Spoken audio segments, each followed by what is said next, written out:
good morning, good evening, good afternoon.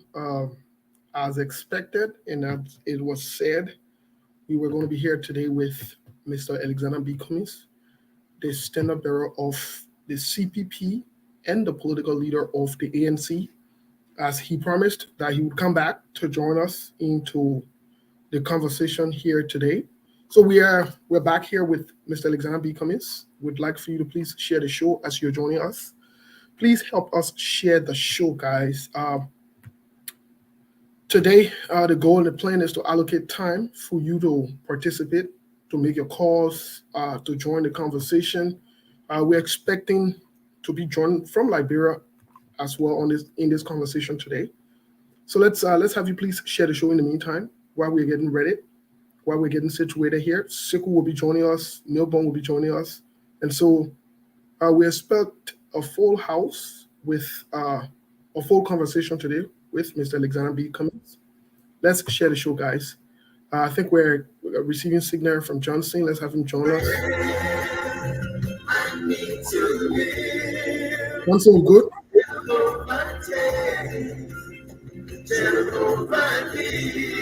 Johnson, we good? Yes, if you are getting me, Steve, I'll try some technical. There's something will happening behind the scene. But anyway, that's good. My end is okay now. I don't know about you. Yes, mine is okay as well. Greetings to you. Greetings to our people back home. Those are tuning on the radio, listening to us via True FM. We want to say welcome to today's edition, to today's conversation with Mr. Alexander Cummings. The good thing is you would have the opportunity. We'll make time for you to ask your questions, to interact directly with Mr. Alexander B. Cummings. We ask that, as always, we'll make this disclaimer right after we get to the musical break here so that we can share the show and invite other people to join us. As always, please be respectful to our guests. Show respect to our guests, and you are more than welcome. Let's invite someone. Please invite someone up. Milburn, just for a few seconds there. How is Liberia? What's going on, my man? How the time? Yes, thank you, Steve. Liberia is going good. We have 212 more days to go to the most talk about election, and I think hopefully on next Monday, it will not be the coming Monday. Next Monday, the voter registration going to start. So yeah, today is Sunday. You know, every time when you reach the weekend, or at least or political tension can sometimes go for a little break or reset and so on because everybody got to go to the field or places for worship. So especially on Sunday, you see Christians go about with their worship and so on. So yes, so everybody moving about with a normal business, sitting home quietly and monitoring the radio. So apart from what happened, I think that was on Saturday or Friday, yes, about the political parties that endorse or that pledge their support to the ruling party. And apart from that, I think these are news so far that are trading in Liberia and with the U.S. saga where Honorable Grace talking about visiting on Monday by the grace of God and also so far so good. These are things that is happening or training right now in Liberia, and we are all ears are not set. People are not glued to the radio to monitor or to listen to the political leader of the CPP. So far so good. Today is Sunday and it's calm here in Liberia. So far, so good. You know, it reminds me of that famous song that we've seen some political leaders, including Mr. Alexander B. Cummings, dancing as well. Uh, Go lo lo lo. Yeah. So, my man told that Sunday, don't put me in dancing mood. Big. That's the thing. So Yeah, just gotta slow down. Yeah, man, don't dance, bro. Don't dance. Yeah, but anyways, those of you joining us, we want to welcome you. Welcome to SKTV. If you are just following us, joining us, welcome to SKTV. Welcome to this conversation with Mr. Alexander B. Cummings. Again, we will open the line soon. Let me put it that way. Very, very, very soon. Quick, we'll do it so that you can participate. Today, me, Seku, and Melbourne will not ask the question. We'll make sure we give you the chance. You will have ample time to ask your questions to interact with Mr. Cummings, clear your doubts. Again, we ask that please, when you are given the time, because too many people would like to interact with Mr. Cummings or ask their questions, please get to the question. We're begging you. We hold your feet. To Mr. Alexander Cummings supporters, please the ANC, CPP members, please, when you can, we know that you're political leader, you please get to the question and you're not wasting time. I'm begging you, you're not taking all the time for us. You're not taking for us, begging you. But anyways, we want to say thanks. Those that are following from Liberia, word, welcome, and we'll be headed to the musical break here for 1 or 2 minutes. And once we get back, we will have Mr. Cummings here. Just for the record, Mr. Cummings has been in the back and since on the dot. Sometimes he comes earlier or on the dot, right on the dot. It says 3 he will be there. So he's been here, and we want to thank him for his patience. But these are some of the things that we have to do before we get started. But he's already here. Our guest is already here, and so we are ready. We are set for the conversation. Sekou will be joining us really, really quick. Sekou is also in the back, and we'll get this conversation going. But before we do so, we would like to get today. I think we'll play. It's fair to play Mr. Cummings' theme song while we share the show. Let's get this here. Mr. Cummings album, Alexander Cummings album. Keep on the explode.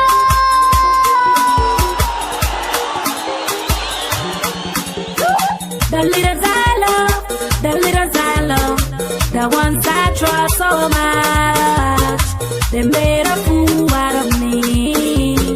I've been praying to God every day, please give me a leader. He gave me a leader with love for his people. He gave me a leader who would deliver us from poverty. God look at Liberia with mercy from him high. He gave me my ABC, now you want to in my way. Somebody gave me chance. ABC coming, somebody gave me chance. I'm talking the talk and do, somebody gave me chance. Talk and do, somebody gave me chance. The coming the talk and do, somebody gave me chance. For better education, somebody gave me chance. For good health system, somebody gave me chance. For good infrastructure, somebody gave me chance. Oh, somebody gave me chance. Oh, yeah. Way back, you are giving me corporate. Way back, you are giving me small money. Then you tell me, say you are coming to face the road. And you tell me, say you are coming to face the school. And you tell me, say corruption was going to finish.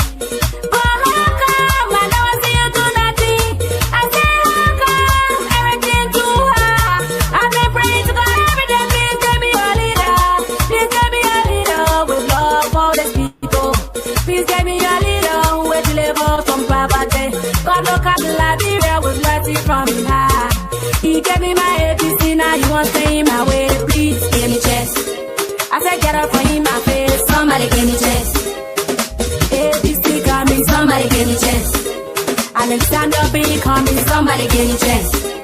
He coming with his partner, somebody give me chance. Solonte, Jeremiah Solonte, somebody give me chance. Solonte, Jeremiah Solonte, somebody give me chance. Somebody give me chance. Somebody give me chance. We talking about talk and do. Somebody give me chance. Talk and do. We talking about talk and do. Somebody give me chance. Talk and do. We talking about talk and do. Somebody give me chance. I said you tell a plenty talking. Somebody give me chance. Talk. Somebody give me chance. Talk. Somebody give me chance. Oh, somebody give me chance. The leaders I love, the ones I love so much. They made a fool out of me. I've been praying to God every day, please give me a leader. He gave me my ABC, now you want to stay my way. He gave me my ABC, then you want to stay my way. He gave me my breakthrough, now you want to stay my way. Enemies of progress, now you want to stay my way. Please give me chance. I'm talking about I can do, please give me chance.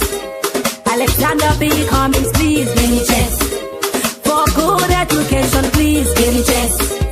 For good infrastructure, please give me chance. I say good health system, please give me chance. Oh, somebody give me chance. Give me chance.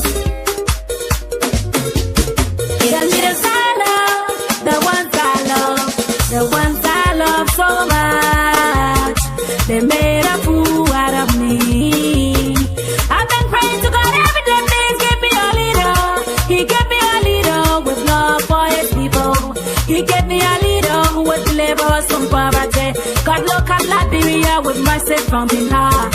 He gave me my ABC, now you want stand in my way. Somebody gave me chance. ABC coming, somebody gave me chance. I'm talking the talk and do. Somebody gave me chance. Talk and do. The Cummings, the talk and do. Somebody gave me chance. For a good education, somebody gave me chance. For better infrastructure, somebody gave me chance. For a good health system, somebody gave me chance. Oh, somebody gave me chance. Tell a plenty talking, somebody gave me chance. Talk. Somebody gave me chance. Talk. I'm talking but talking do. Somebody gave me chance. Talk and do. Mr. Cummings, the talk and do. Somebody gave me chance. Talk and do. Corruption not in his blood. I talk and do. Stealing not in his blood. I talk and do. His hands not stained with blood. I talk and do. I'm talking but talking do. Somebody gave me chance. I think we have enough of that now. Say Mr. Cummings that talk and do. Somebody gave me chance. We Labrador people will know very soon if Mr. Cummings that talk and do. You know, when he's elected, we will know exactly whether he is a talk and do. We've heard a lot. You know, and today I want to say thank you to all of you for following. I want to say big thank you to Steve Woolley and my colleague, Mr. John C. Mebonkola, and the entire team. Mr. Cummings been here from the get-go, like Steve stated. Once we agree on a time, he always had ahead of us, which is very good. We really appreciate that. So, Steve, I will take it back to you, and I will be here. I'm loaded with questions, as always, and I believe Mr. Cummings is also ready to answer the questions. However, Sure. you know, it's good to be here, and I want to welcome Mr. Cummings once again on the SKTV. Wonderful. Let's welcome Mr. Cummings. Mr. Cummings, welcome. Welcome to today's show. Welcome to SKTV. Thank you, Steve. Good to be back with you, Sekou and Johnson. Look forward to a spirited interaction with all of you today. I look forward to a spirited interaction with all of you today. Those are the words of Mr. Alexander B. Cummings, the stand-up bearer of the CPP, political leader of the ANC. We want to say welcome. And those of you who are following us, welcome to today's edition. Welcome to the show. Welcome to the conversation. Like we said earlier, you would have the opportunity to interact with Mr. Cummings, ask your questions. But please, once we open the lines, please get to the question or get to what you have to say within 30 seconds to a minute so that we can have other people join the conversation as well. Please follow the rules and we'll have a good time here today with Mr. Cummings. Just before we get, I also want to remind you of the Cash App, as you have been doing. And for the record, last time Mr. Cummings was here, we want to say thanks to Mr. Cummings for amplifying, for reminding his supporters, partisans, and other people who follow SKTV as well to contribute. Thank you, Mr. Cummings. I think your appearance that day may also be the record here. So we want to say thank you. You set a record. Let's see if you'll be your own record today. yeah. But either ways, you set a record. We look forward to other political actors and leaders as they come on as well to see. So the record is already established. Mr. Cunningham, just before we get into the questionings or before we get started here, I like to always say, as always, like Liberian people are the most important people on earth. But most importantly, the Liberian women are the most beautiful women on earth. And we want to welcome all of you to this conversation. Mr. Cummings, we'll kickstart the conversation here with you. How is your mother? Where are you currently? And how's the country? How's Liberia? How Liberians? Yeah, so again, good morning, afternoon, evening, depending on where you are. It's always good to be on SKTV. So, guys, thanks. And as I mentioned earlier, we'll have, I'm sure, a good spirited conversation. I'm personally well, physically in good shape. We thank God for that. The family is also doing well. My wife, Teresa, Ayo Boykai, grandchildren are all fine, as is my mother. My mother is 94 years old, as you know, Steve. So she's struggling a little bit, but, we thank God that, she's still with us. I'm in the U.S. I'm here for some business meetings. As you all know, I'm a business I'm a private sector guy in addition to being a Liberian politician. And then the ANC Global, they're hosting a town hall meeting where I'll be speaking to Liberians. They're trying to raise some funding for the effort as well. So it'll be a busy time here. But I always enjoy these interactions. And my mother always said, Howard, don't kill anybody. So we are prepared, to do the work necessary to offer Liberians a clear choice on the sort of leaders they want. I think Johnson mentioned things on the ground. I find, look, the environment is challenging, no question about it. People are concerned about their security and their safety. That's an issue. The political environment is slowly getting charged. It hasn't peaked yet. I think in the next few months it will peak. But the main challenge Liberians are faced with is the whole economic malaise, if you will, the lack of jobs, the high cost of living. Those are realities of our people and something we want to change. Something we want to change. Those are the words of Mr. Alexander Cummings. We'll jump straight into the conversation here. Considering the last time Mr. Alexander B. Cummings was here, he did tell the Liberian people in terms of job creation, because we spoke to his records as opposed to other people as well. And he told us something about Ethiopia, a country that when he served with Coca-Cola, he helped establish or to build a plant or so forth. Just to paraphrase there. And so we at SKTV did the background check, or however you want to call it, to verify it, to make sure that it was true, because in the past, we've had political actors or leaders who said some things and they weren't truth. Come to find out it was true. It is truth, as evidenced by that there are different reportings on it. Let me give you this fact here really quick before we get into the questioning here. There was 300 million invested into this company or this plant in Ethiopia, and is currently running. And as of last year, June 2022, this is what was reported. This is just the headline. I'm not going to go into the article. Coca-Cola Beverage opens a new 100 million Ethiopia bottling plant. So the first investment, this one, we just want to make sure we bring this to the public so that they can know. And this is, in fact, in line with the song that was played, Talk and Do, or whatever not. So, Mr. Cummings, I want to ask you this question in terms of job creation, because you've said that's one of the major problems in our country. And you said this is your area. What would be some of the challenges that has to be tackled before this job creation, and how soon can the Liberian people experience or feel this job creation? Yeah, Steve, thank you. It's a great place to start, given in the economic challenges our people are faced with. And I'm glad you always, and I always challenge you all to go back and check when I make these statements, because I really do my best, to speak to the facts, and not to make things up because it sounds good. Even when I'm critical of the government, of the president, I'm critical based on the facts, not on anecdote, not on conjecture, whatever. So I'm always open to being challenged. And I would say to you, 99% of the time will be right. Not perfect, because none of us are, right? But thank you for checking. So on job creation and the environment you got to create to create jobs. So in no particular order, all of these things got to be in place for job creation to take place, for economic activity to take place. So in no particular order, let me list a few things. One is people have to feel safe in the country. If people are worried about their security in their homes, in their communities, in their villages, it will stifle economic activity. And today in Liberia, people are concerned about their safety.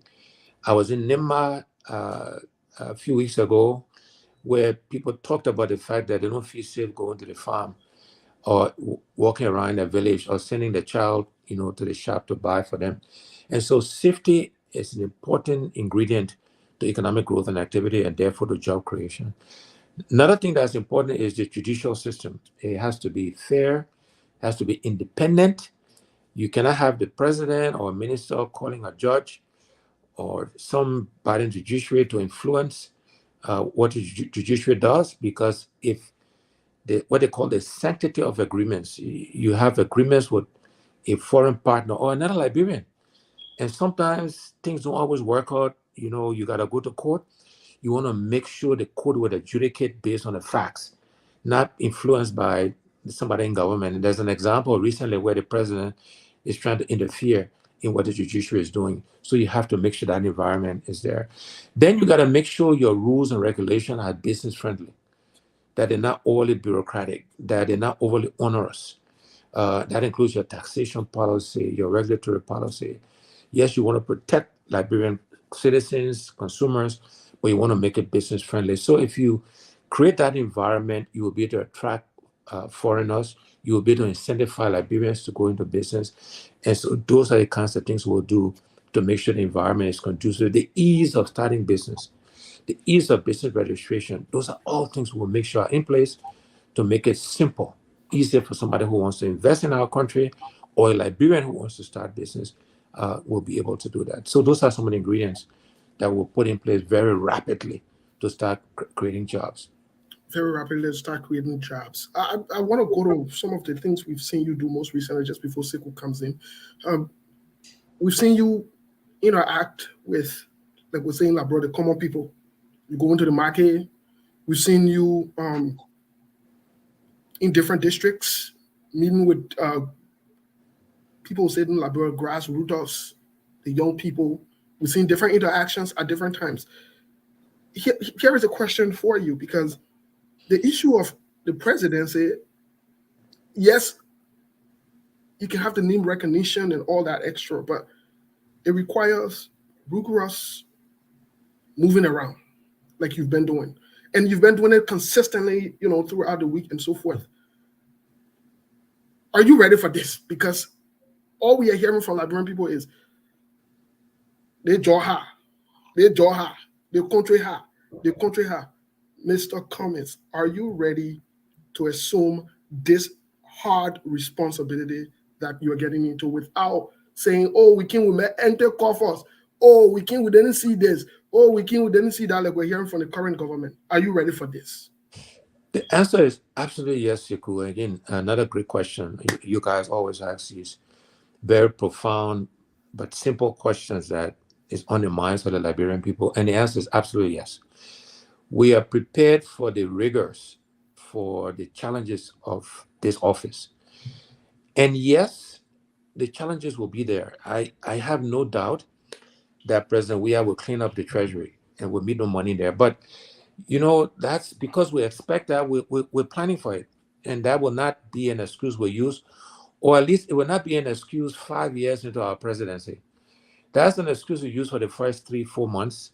In the private sector, in the corporate side, Steve and Sekou, you get to blame your predecessor for like 90 days, 180 days at the most. After that, the problem is yours. Now you're in charge. You're the boss. What are you doing about it? So we're prepared. We have the energy. We thank God we have the good health. We have the knowledge and the know-how required to lead our country. You mentioned traveling around the last few weeks. It's not just in the last few weeks. I've been traveling around the country for the last, since 2016, the last 7 years of this effort. And we're prepared to continue to do that because that's what's required. You cannot solve the problems of this country if you're not willing to experience it.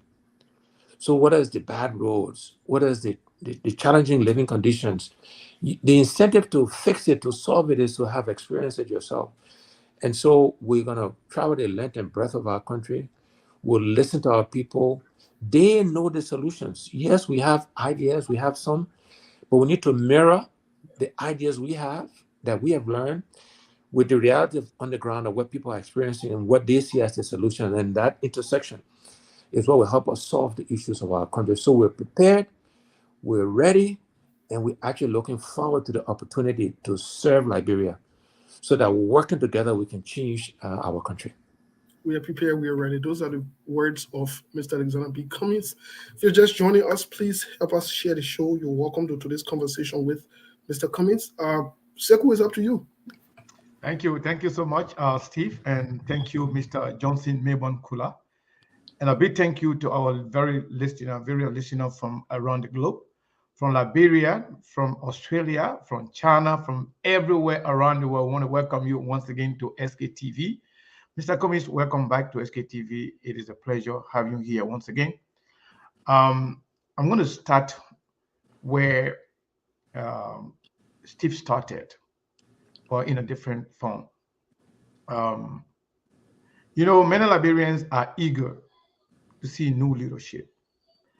And it's not about the name leadership, it's about what you're going to do to change their life. Can you briefly, maybe you have had this conversation before, but can you briefly run us through your first 100-day agenda, please, if you don't mind? Yeah, happy to do so, Steve, and we've done some work on this because it will be very important for Liberians to almost from day one begin to see a difference, not just in style, because they will see that too, and I would give some examples of that, but also in substance in terms of how their lives will be impacted. And so, again, I'll give you a longer list of things we plan to do in Liberia to see in the first 100 days. And this is in no particular order because we will do all of these things. So it's not like this will be first, second, third. We'll do all of these things. One of the things I plan to do, and this one is a change in style, is that when we leave the inauguration ceremonies, I will go straight to the office, straight to work, because I want to start communicating to Liberian people that I'm prepared to do the work to change the country. Because I keep saying to our people that Liberia will not change because I talk it, we talk it. It will not change because we wish it to change. It will not change only because we pray it to change, although we need to pray it to change. Liberia will change because we're prepared to do the work and make the sacrifice. And so I will leave the swearing ceremony and go. Uh-oh, we just lost him. Hopefully he will get back and we will continue with the conversation. If you just joining us, this is SKTV. We want to say thank you very much to all of you for joining us. I want you to go ahead and share the show, please. It's very important. I think Mr. Cummings is back. Yeah. Yes, I'm not sure what happened. Maybe it was on my side, but I was saying that I will go into the office and start work, hold my first cabinet meeting on the first day to show Liberians we're prepared to do the work. We will announce a national youth service program in the first 100 days. We're working on designing what that would look like, what it will mean, but a national youth service program to start engaging our youth differently. The elements of what will be in our program, as I said, we're designing it now, but they will include job training, vocational training skills. It will include placing Liberians. If you're from Maryland, we'll place you maybe in Cape Mount. If you're from Nimba, we'll maybe place you in Sino. But a national youth service program is something we'll implement in the first 100 days. We will initiate a fund, a credit facility, a micro loan facilities for our market women, for Liberian businesses in the first 100 days. That is something we'll initiate in the first 100 days. We will make sure in the first 100 days that we empower, we resource the integrity institutions, the Liberia Anti-Corruption Institution, the Public Procurement Concessions Institution, the General Auditing Commission, so that they can audit what we're inheriting, where they can follow the facts, meaning we'll appoint the right people with the right skills and experiences. We'll give them the resources they need, and we'll turn them loose. We're not getting away. We're not saying go audit Steve or go audit Sekou or go audit President. They will follow the evidence wherever it goes and wherever it leads, and we'll let the law run its course. But we'll make sure that happens in the first 100 days. We will have to re-architect the budget because we'll be inheriting a budget to make sure it focuses on our priorities, meaning investing in agriculture, for example. And so we can put the right resources, take it away from, national security, take it away from, EPS and redirect it into agriculture. Because again, agriculture will be the foundation of our job creation policy. We want to shift Liberia to an agro-based economy. And so we got to invest to make sure that happens. So these are just some examples of what would take place in the first 100 days, and Liberians will see an impact. We'll make sure Liberians begin to follow the rules, traffic rules, whatever the rules are. Those things will begin to happen in the first 100 days. All these people running around with convoy and sirens, we will move all of that. Because if you're not experiencing the traffic, you got no incentive to try to fix the roads and fix the traffic situation. So, Sekou, those are just some examples of the difference Liberians will see in the first 100 days of a Cummings administration. Thank you. Thank you very much, folks. Again, if you're just joining us, this is SKTV coming to you live from Phoenix, Arizona. We are also live on Truth FM 96.1 in Liberia. So if you don't have data to follow us through the TV, through the Facebook, just listen to your radio.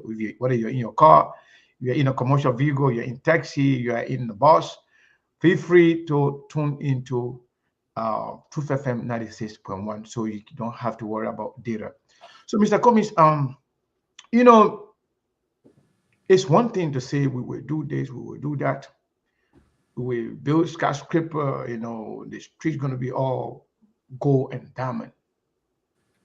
But it's one thing to say, and the how matter. Many people are concerned.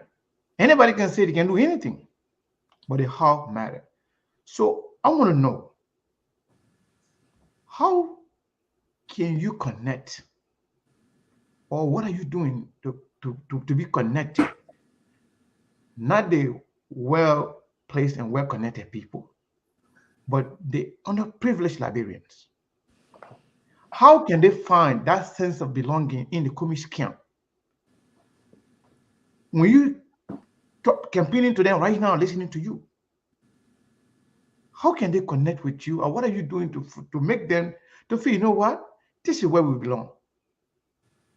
The how are you going to do that? Yeah, so I mean, there's the how, sequel to multiple things. There's the how we connect and we relate. We can talk about that. There's the how we'll do all of these things I just talked about. And so let me address both. Look, I think increasingly Liberians understand that I've lived the Liberian experience. I grew up in Point 4, right across from the entrance to Nukru Town, where Monopoly Supermarket is. If people know where that is today, across the bridge on Point 4.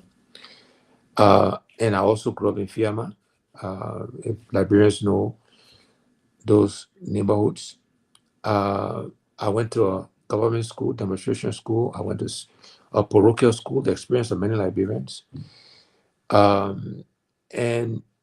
But even more important, we understand the specific solutions to the challenges that are facing our farmers, our teachers, our healthcare workers, our Yana boys, our motorcyclists. We understand those challenges and we have solutions to those challenges. And so we're beginning to speak more directly to the needs and the challenges of Liberians and how we will make their lives easier, better, safer. So those are the things we're doing to help with the connection, to help with the how, if you will. We identify other influential people in all of these areas who can also connect and relate the message. Because there's one of me, there will be over 2.5 million Liberian voters, and we need help in sort of explaining and leveraging and connecting to the wide breadth of Liberian voters and the wide breadth of the population. On how we execute some of these things I talk about, the first thing I always remind people that, again, they say the best predictor of future behavior, future performance is past behavior, past performance. And my past behavior, past performance is that I deliver results. I stick to my word. That's why again I didn't give myself the talk and do label. Librarians gave me that label. This is why I'm very careful what I commit to, what I say, what I promise. If I can't do something, I say I can't do it. If I can do it, I say I will do it. I can't do it, and I do it. And so librarians have to look at the history of commitments and keeping commitments and of track record of performance and getting things done. Then the other house, all the things I talk about, Sekou and Steve, we got to find the money. And because we're all finding the money off the financing, those things will not happen. I remember in 2016, I suggested that our budget needs to be a billion and more. And people, there was all this hue and cry. The budget the president just proposed, I think it's around $760, $770 million, somewhere in that range. Steve will check me just now, but I'll be very close. So we're close to that billion already. And I think it could be a lot more. So we got to find the money. We got to find the revenue. Part of finding the revenue is stopping the stealing. I don't call it corruption anymore because that corruption make it sound elegant. It's stealing. People that steal, they are rogues. So we'll stop the stealing and redeploy the monies, which again will become more productive, and more money will generate from stopping the stealing the money we invest. We will look at making sure we're getting the full benefit from all of our resources. And so that will also generate some financing. We'll look at the balance sheet, look at debt. Debt is not a bad thing if used productively. And the question is, the debt this government is taking on, where has it gone and has it been used productively? So we'll look at that as well. So finding the money is one of the hows. Then I've talked about how we engage hearts and minds of Liberians so that they are participating in this change. They are part of the work that I talk about that I will do to change our country.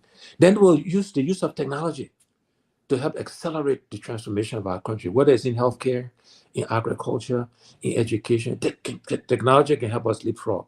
So these are examples of some of the hows we'll implement the what's I just talked about. Okay. So thank you so much, Mr. Cummings. So again, I'm stay on the side of the people, the common people. Right now, as we speak, we have about we are covering the entire country because we are on different radio station.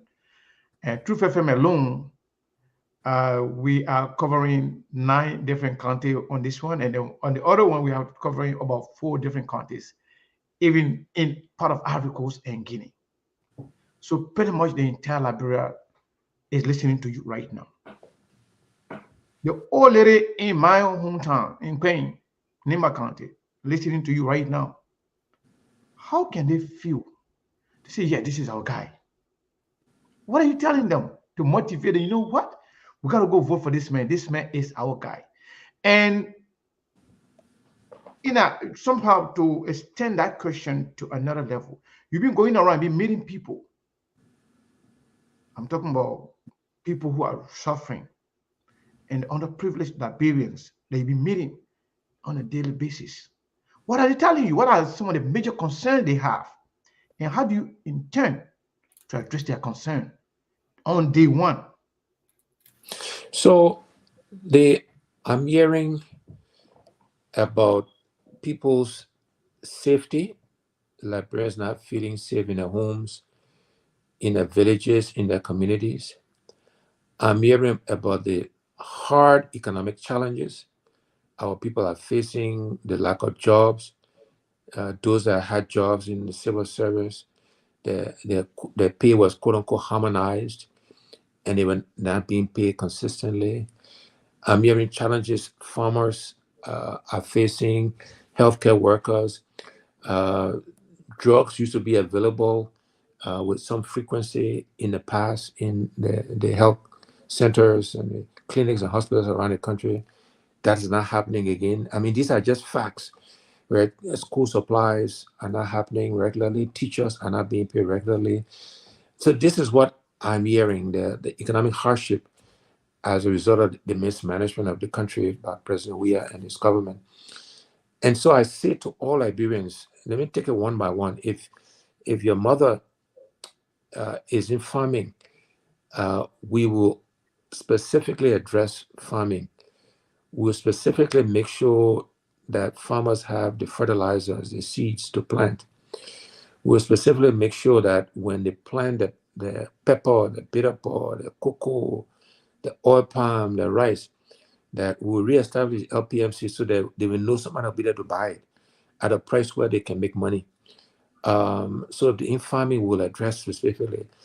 If they're a market woman, they will make sure they got funding, financing, microloans to grow and expand their businesses. If they're civil servant, we'll make sure that we restore the cuts that were made and that they will get paid regularly.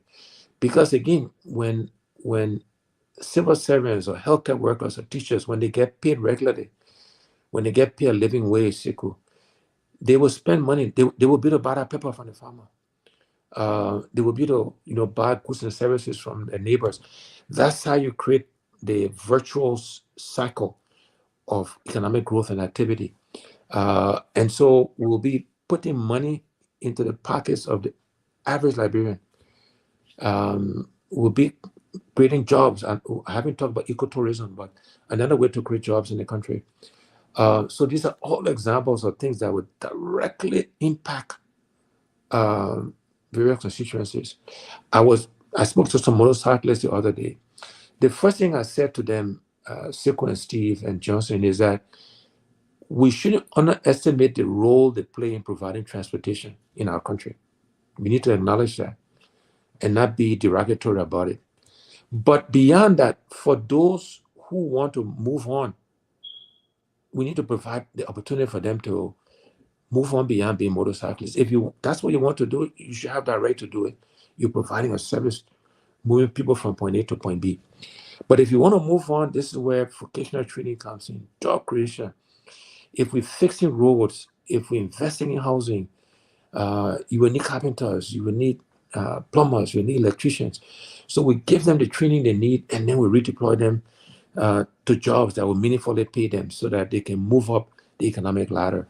So these are some very specific examples of things we can do, we will do. And I would say to Liberians, other countries have done these things. So it can be done in Liberia. It's not like it can't be done, right? In our neighborhood. Look, you drive across the border from Borderside to Freetown into Sierra Leone. The roads are better. That's just an example. Why it can't be the same on our side of the border? You go right on the other side of Ivory Coast. Ivory Coast is an agro-based economy, meaning the economy is based on agriculture, farming, and value addition to that farming. Why we in the same sub-region with the same people on both sides of the borders? It can happen in Liberia, but it's about leadership, it's about discipline, it's about hard work, it's about choices, it's about we can't keep doing the same thing and expect different results. And it's a change we need, and I'm determined to work with Liberians to bring that change to bear on the Liberian people. And before I hand it back to you, because I've got to say up front, your contribute to SKTV, let me say to Liberians, because they need money to put on this program as well. I mentioned finding the money to do all the things I talk about. SKTV needs some funding to carry on their activities. So I want to encourage anybody listening to my voice, and I'm sure Steve and Sekou will tell us just now how you can contribute. And because we need to beat the last record, and whatever shortfall there is, I will add to it to make sure we beat the last record. So, but I need money too, so I hope my people don't let me down. They contribute, so I don't have to contribute too much. All right, Mr. Cummings, thank you so much. Steve, Yes. I think we'll go to Melbourne Kula in Liberia to ask his questions because we only have about 15 to 20 minutes from our end to ask Mr. Cummings a few questions. And then we will open the line to the Liberian people. First, let me say this. We're going to open the line first in Liberia. So that those who are listening to us in Liberia get ready for your questions and just be brief and precise. Mr. Cummings will address your question. That's why he's here today. So we're not going to take over the entire show. So Melbourne, call out to you, sir. All right, thank you so much. And to our listeners, I think the entire broadcast is also simulcast on various radio stations here in Liberia. So to all of you there, our people that are listening to this radio, we want to say thank you so much for following this broadcast. And yes, Honorable Zana B. Cummings, let me want to say good evening to you and thank you so much for the deliberate, um, yes, explanation and your talk. But I have a few questions, and I know that some of my questions are one of the things that keep we are down as people. First, the labor. First, when you become president, how well are you going to tackle the labor system of Liberia? Because one of the reasons why this country is not moving forward is because of the bad labor practice. So, how well are your team prepared to tackle that? That one. Two, I don't know whether you should answer that first before we move forward. No, go ahead, Johnson. Maybe ask your 2 or 3 questions, and I'll answer all together. Okay. Two, you know, almost all of the time, the president or the executive take almost all of the blames. But if you look back, we have other branches of government. We have the legislature and we have the judiciary branch. But at the end of the day, all the blames, everything go back on the president or the executive. We have 103 lawmakers, and each of them making close to almost 15,000 of the land with all their incentives, a lot of benefits and so on. And the poor people keep struggling, even those people that even work with them. So I don't know how prepared are the team or how prepared are you to also tackle that? Because if you don't do that, then that means the money you'll be looking for, you will also be spending that same amount of money that you'll be or maybe thinking about developing the country, you'll be spending money beyond 103 persons. So I don't know or how prepared are you also when it comes to that? Thank you, Reverend. So, on the labor practices, we will make sure that Liberian labor laws are fully implemented. In many cases, we have all the laws on the books we need. I'm sure we'll need to adjust some things will happen. You need to create new laws. It's about enforcement of the law. It's about follow through. And so all the protections offered to Liberians under the current labor laws will start by enforcing those, meaning minimum wage. Everybody got to pay the minimum wage that is established. The treatment of laborers will be enforced. Making sure that the people get paid consistently every month and on time is something we will make sure we do. We will support labor unions. When you think about many countries in the West, the United States, many countries in Europe, the emergence of a middle class was because of labor unions, where companies were forced to look after the employees, medical, dental, housing, and pay them a living wage so that they could even afford to buy the own products they were helping to produce. So we'll make sure labor is respected, dignity in labor, dignity in work. As I mentioned, minimum wage, enforcing labor laws and practices is something we will do in a Cummings administration with all the apology. On the legislative side, you're so correct that the executive gets almost all the blame, and they should get most of the blame, to be honest. And I want to be held accountable when I become president. But some of the blame has to go on the legislative branch and on the judicial branch. As you know, per our constitution, the legislative branch is the first branch of government. They are meant to hold the executive branch accountable, as well as judiciary. And today, most of our lawmakers just go there to look after themselves, not to look after the Liberian people. Between the pro tem, the speaker, the deputy speaker, the vice president, the president, they take a disproportionate amount of the money spent on themselves and on their offices. That's something we need to change. We are going to encourage Liberians to elect CPP legislators because we'll identify those legislators to run on our ticket that will go there not for brown envelope business, but to uphold the law, to legislate in the interest of the Liberian people, not to pay themselves above market salaries. So the legislative branch has not done its job, has primarily only looked after themselves, have not held the executive branch accountable. And so, yes, they are part of the problem, no question about it. And should shoulder some of the blame. That's why, every election when they're up, I think it's 70 or 80% of them don't return because Liberians have fired them. Because Liberians, look, we are smart people. Many of us may not be educated, but we're not dumb. Formal education and intelligence are two different things. And Liberians have fired them every 6 years, every 9 years, because they're trying to find the right ones who will do the right things for them. And we'll be offering candidates in this year's election that we believe will do the right things for them, so that we can hold each other accountable in government. And of course, appointing judges and the judicial people that will also follow the law, interpret the law appropriately, and also not be subjected to the brown envelope business. So the judicial branch of government also has to take some responsibility for the ills of the country. Okay. Well, thank you, Mr. Cummings. Thank you, Milburn, for your questions. So Steve, before you go, let me just make a quick announcement. Please. Mr. Cummings just talked about people contributing, and right after he spoke, we on the Cash App. Now, somebody recommended that we should stop calling their name. They don't want their name to be called. They just want to contribute. But I will still call the number of people and the amount so that they can know exactly.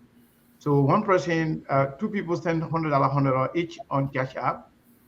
And let they say, don't come. I like to call people name to just to tell them thank you. But some they say they don't want me to do so. So $200, and then the first one was $20. So that's $220 on Cash App. And then on Zelle, somebody sent $50. So that's $270 already.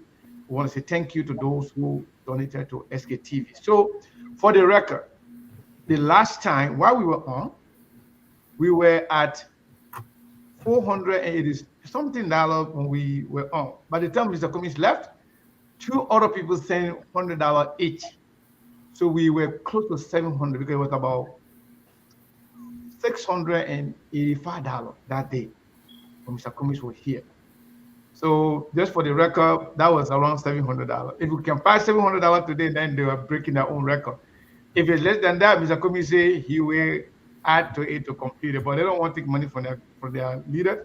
I believe, they will pass that, or they themselves will do it as opposed to giving Mr. Cummings hard time to add money to that.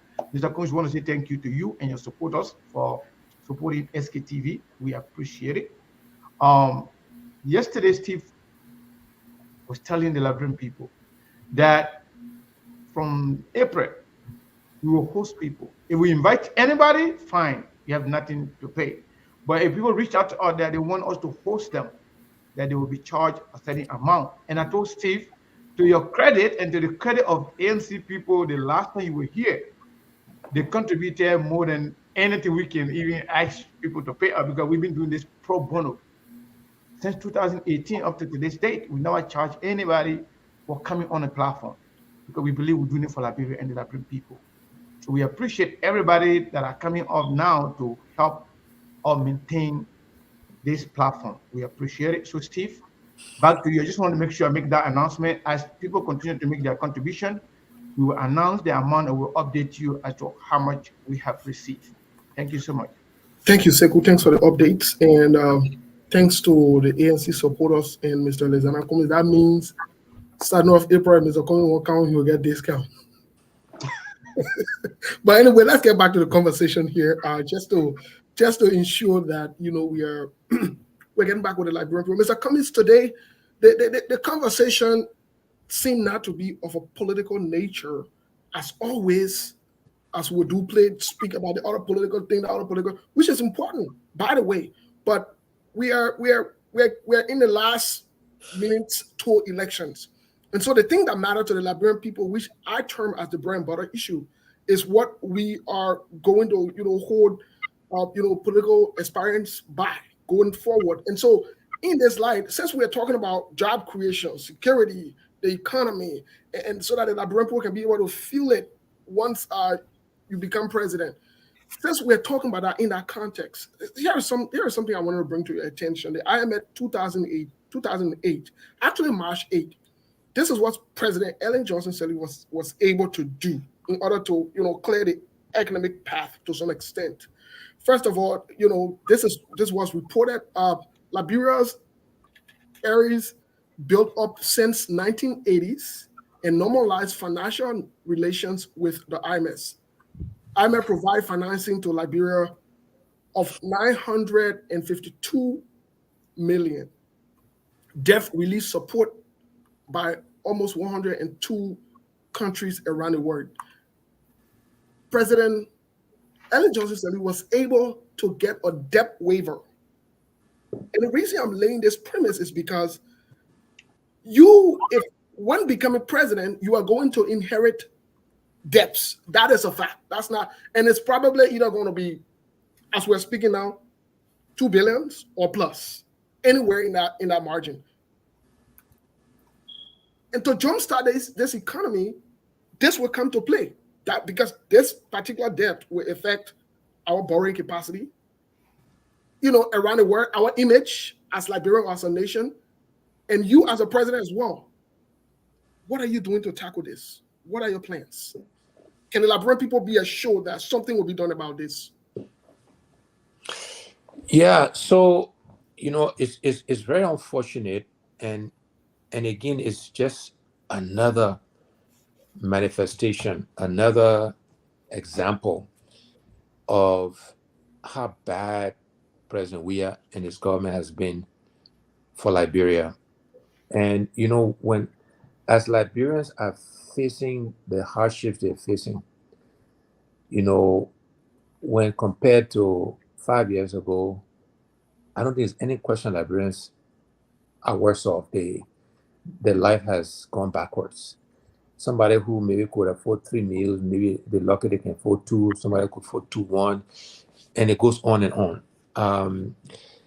And so the debt situation, again, debt by definition, if well used, is a good thing. It can help fuel economic growth. If you just think about businesses borrow from banks. Our market women, they want microfinance and they want small loans to grow their businesses. Same with medium-sized businesses and big businesses. So debt by definition, if well used, is not a bad thing. Is when the debt is not put into productive use. When it's used to just pay salaries, or when it's used for corruption, people steal the money. So then the ability to repay it becomes a challenge. Yeah. And this is what has happened with the debt that is not being put into productive use so that you can generate the funds to pay the debt back. This is where we find ourselves with this government. And so you're right, Steve, will be saddled with this debt. Look, to the extent we can renegotiate the debt, the terms, the repayment terms, the interest rates, all that stuff, we'll attempt to do so. But it will depend on the nature of the debt, the structure of the debt. We'll revisit all of that. And if we can, so the extent we can ease the burden, we will. The opportunity for debt forgiveness, I think, is unlikely. Anything is possible. It can't hurt to ask for it. I think in the Mr. Sirleaf environment, very different environment. The country was coming out of a period of unrest, civil war. It was a very different era, and other countries' debts were being forgiven around the world as well. There was the environment was much more conducive for that to happen. And of course, she had credibility, et cetera, et cetera. We will bring credibility, but the environment will be different. And so I think unlikely that we'll get debt forgiveness, but we'll ask. I mean, we lose nothing by doing so. But it will all be all about how we perhaps restructure the debt, the payment terms, et cetera, et cetera. We'll revisit all of that to reduce the burden on the Liberian people, to allow us to take on more debt if necessary to do the things I talked about doing.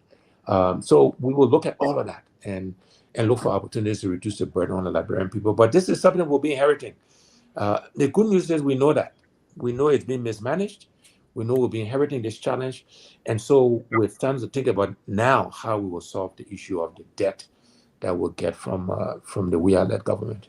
Okay, let's move on to something else, because last time you were here, you encouraged Liberians to not speak negatively of the election, such as don't be discouraged. We're praying and hoping election will happen. We're anticipating election on October 10th as is scheduled. And these are some of your encouraging words to us and to Liberians at large or around the world. However, as of this week or last week, this is what's reported in the front page Africa and credit the front page Africa. Just listening to the title alone, it's a little scary. No money for election yet. That's the title. No money for election yet.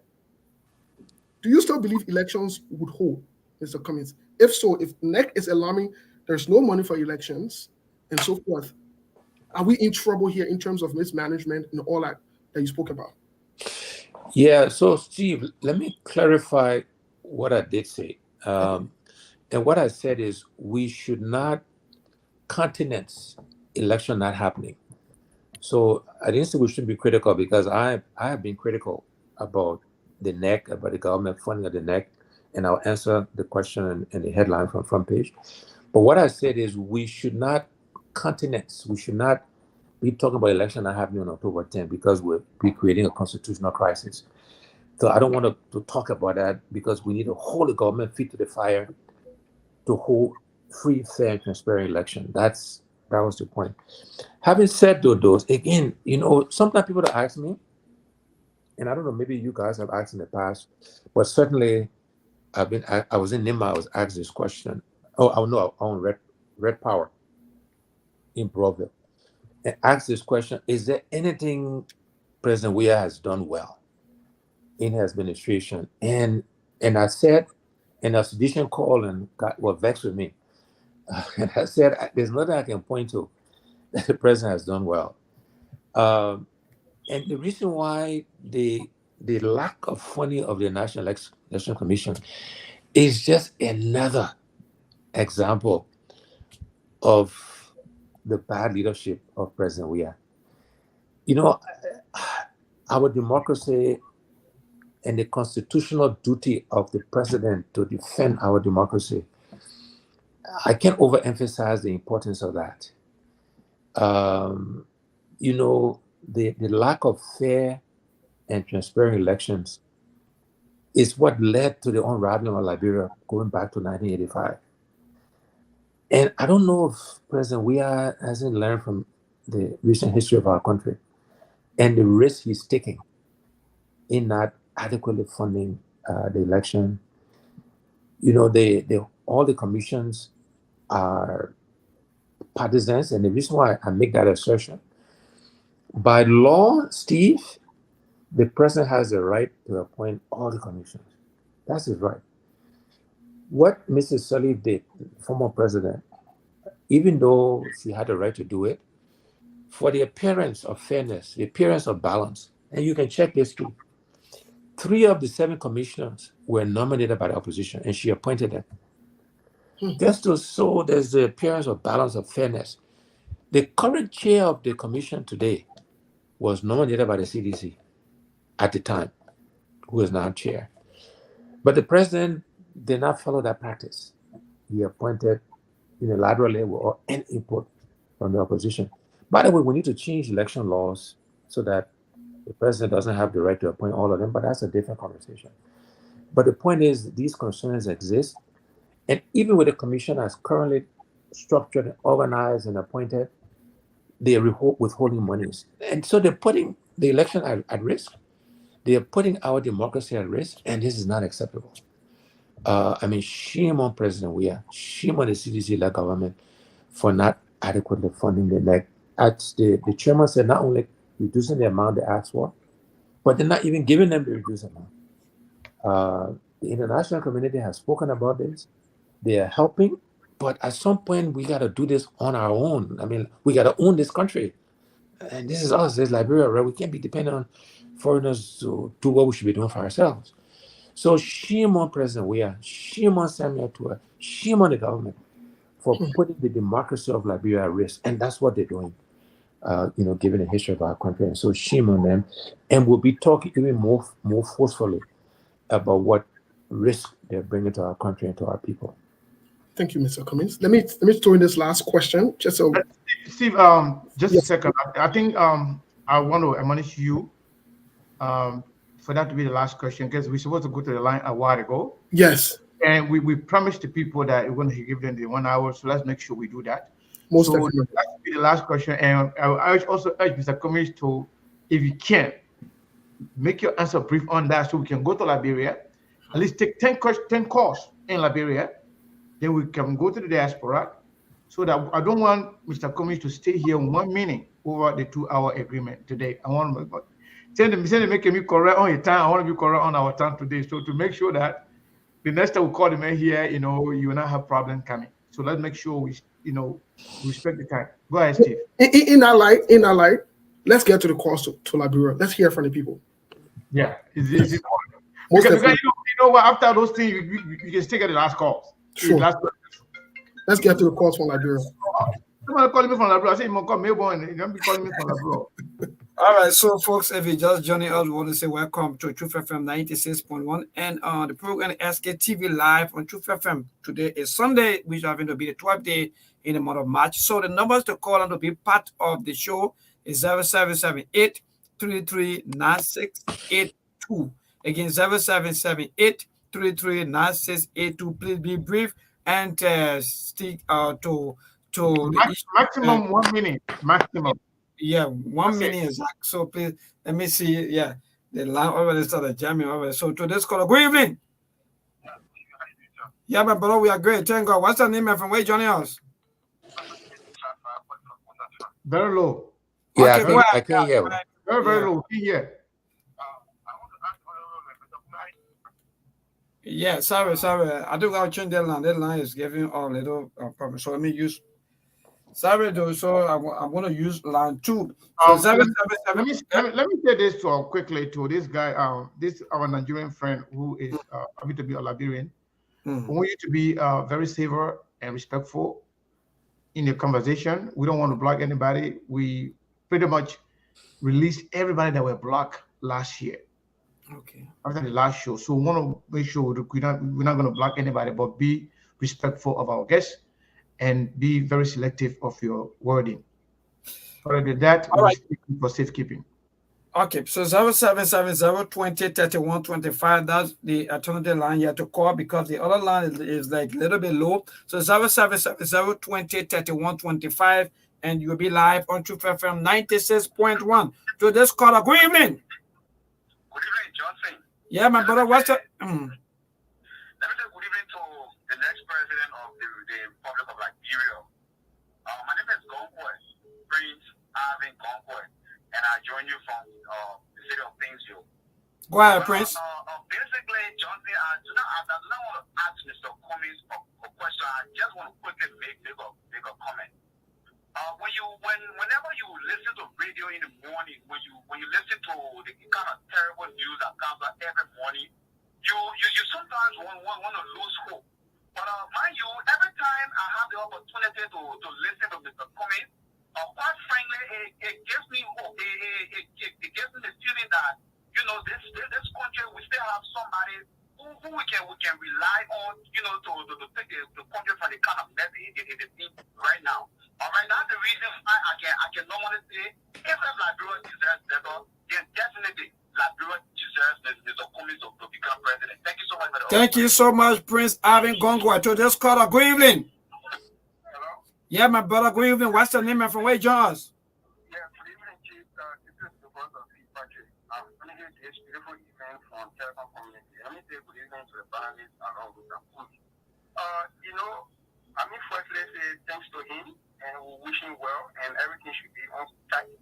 And one of the things for me, I really want to share him this beautiful afternoon, this beautiful evening is I want him to make everything necessary to join one opposition team so that we all can fight this because he came up with a slogan by saying Weah or President Weah should be given a one term. So in this, like, how can we fight hard to get president? We have one chance when all the opposition have gone, let's got nowhere where we can get together. So I want him to address this issue. Thank you so much. To this caller, good evening. Good evening. This is James Stanton calling from Painesville. Okay, James, go ahead. Question to Honorable Cummings. Thank you for all that analysis. So we're looking for president, the kind of person we're looking for. Tell what we can do. My question has to do with the foreigners that are coming to Liberia. I've been to Ghana, I've been to other countries. What is your plan to tackle some of these foreigners that can come with all their sympathy and to just be free in real life in other part of Liberia? What are some policies you have been? Have you seen those things before? What are some things that you have been planning that tomorrow you were able to work on? Thank you. Thank you so much. And to this caller, good evening. Good evening. Yeah, my brother, what's the name and from where you join us? William,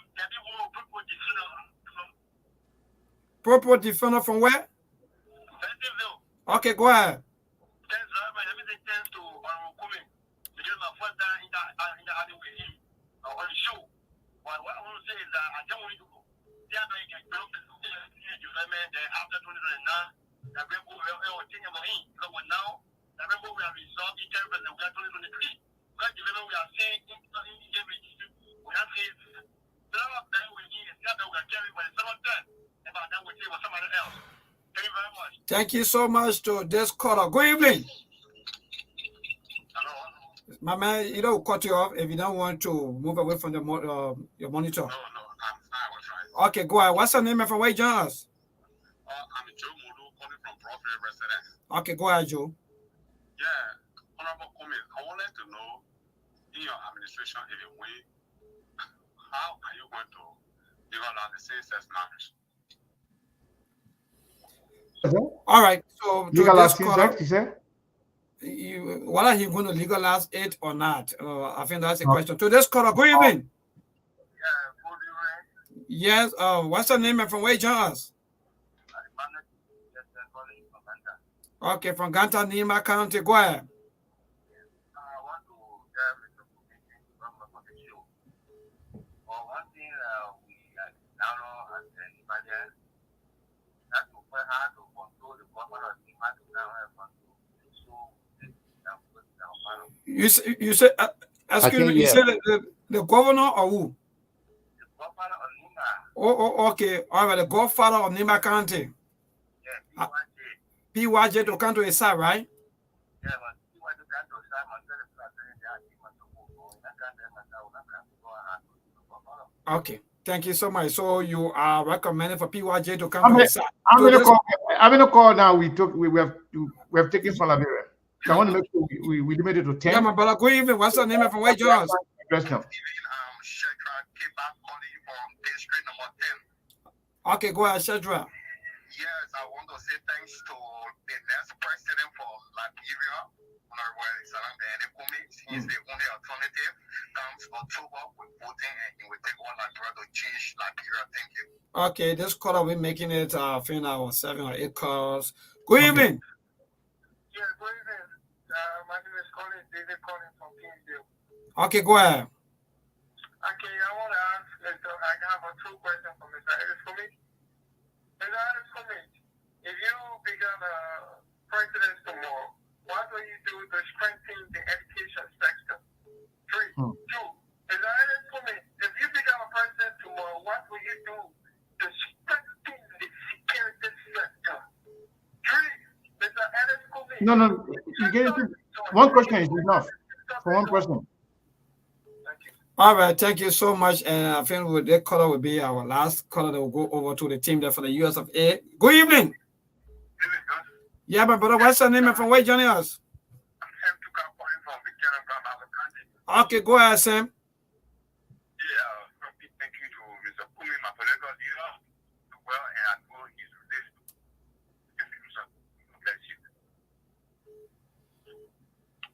Your network is bad up, so I think we gotta use the call in place of you. And yeah, that's so I think so. Let me just take this call. Then I think the call will be our last caller here in Liberia. Then we'll go over to the team. Good evening. Good evening. How you doing, sir? I'm doing great, thank God. What's your name and from where you join us? I'm Otis Johnson calling from the community. Okay, go ahead, Otis.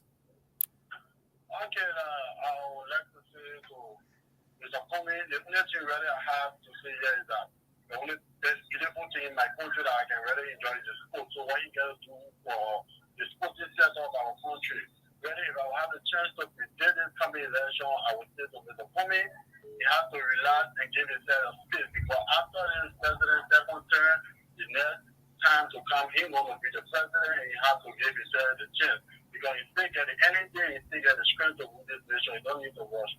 Thank you. Thank you so much, Sekou and Steve, and that was Yeah. So thank you, Comics. Yes, so I think that's a cause here Mr. coming from Liberia. Mr. Johnson Maybon Kula. I want to say thank you to you and to the Liberian caller. When I say we're going to open the line in Liberia, somebody called me directly. That was Sidiki Kroma. I want to take since he's calling from Liberia. I want to incorporate with the callers in Liberia. Let's go to Sidiki here and see. Oh my God, I think I took somebody else. Okay, Sidiki is still on the line. Sidiki, how are you? You are live. What is your question for Mr. Cummings? Thank you, Brother Sekou, and thank you to Brother Steve. Good evening to Mr. Cummings, and I'm Sidiki Koman calling from Liberia. So my question is this. Mr. Cummings, the other day you were on here, we assured you that we were going to go to places that you yourself would not go. And yesterday we were in Sultan, yesterday in Bonkante, we spoke to our people. But this is the question they keep asking us. When are you going to announce your vast money bill, Mr. Cummings? Can you please tell us, show us a specific date that you're going to announce to the Liberian people your vast money bill? Because they are concerned about that. So thank you very much. All right, thank you so much. So, folks, those of you that are calling in the diaspora, please hold your thought. Mr. Cummings is going to answer the questions and concerns from Liberian caller, people that call from Liberia, and then you will start calling. Somebody still calling from Liberia too, but that's a WhatsApp. I would let her go for now. So, Mr. Cummings, before we go to you to answer the questions, somebody sent money twice. So I thought it was a mistake. So I was going to announce it to tell the person whether it was a mistake so they can, cancel one of them. But the person is called Love Shirley Johnson. And this person said they send the money directly and they are asking me to call their name so Mr. Cummings can recognize them and know that they are supporting Mr. Cummings. They are doing it because of Mr. Cummings. The person sent $100 first on Cash App. Then a few minutes later, maybe 10 minutes later, the person sent another $100. So I thought the person mistakenly sent another one, thinking that the first one didn't go through. So I was going to announce that. But the person just wrote that they send the money just to show support for Mr. Cummings. So I want to make sure that you are aware of that. The person name, the first name is Love. The middle name is Chelley, and then the last name is Johnson. So I want to make sure you get that and recognize that person. We thank you and we thank everybody else for donating to SKTV. So Mr. Cummings, back to you. Like I said, we still thousands of calls coming in the diaspora. So we have enough time for them, but that depends how far, how fast we're going to go through those concern questions. So we entertain more. So so I will try to make the answer not too long so we can we can have more time. But let me first of all thank Love Chili Johnson for her support. We appreciate you, and I'm sure Sekou and Steve appreciate you too for your generous contribution and for making sure I don't have to contribute to getting to the $700 that was raised the last time. Let me thank, I think it was Prince Conquet said that we give them hope, and so thank you for that. That's what we want to give Liberians hope that we can do better, that we can change the country. And I say we, not I. We Liberians can do that. On opposition unity, there was a question about coming together. Look, we're open to working with all opposition parties. This is about Liberia, not just about me. I just want Liberians to know that at the end of the day, we can beat President Weah. President Weah at his most popular. Steve checked this the last time, so he actually verified he got 38% of the vote. in the first line when he didn't have a record to defend. The opposition was even more fractured. Now, look, he's got incumbency now, so that's we can't ignore that, but we can beat him.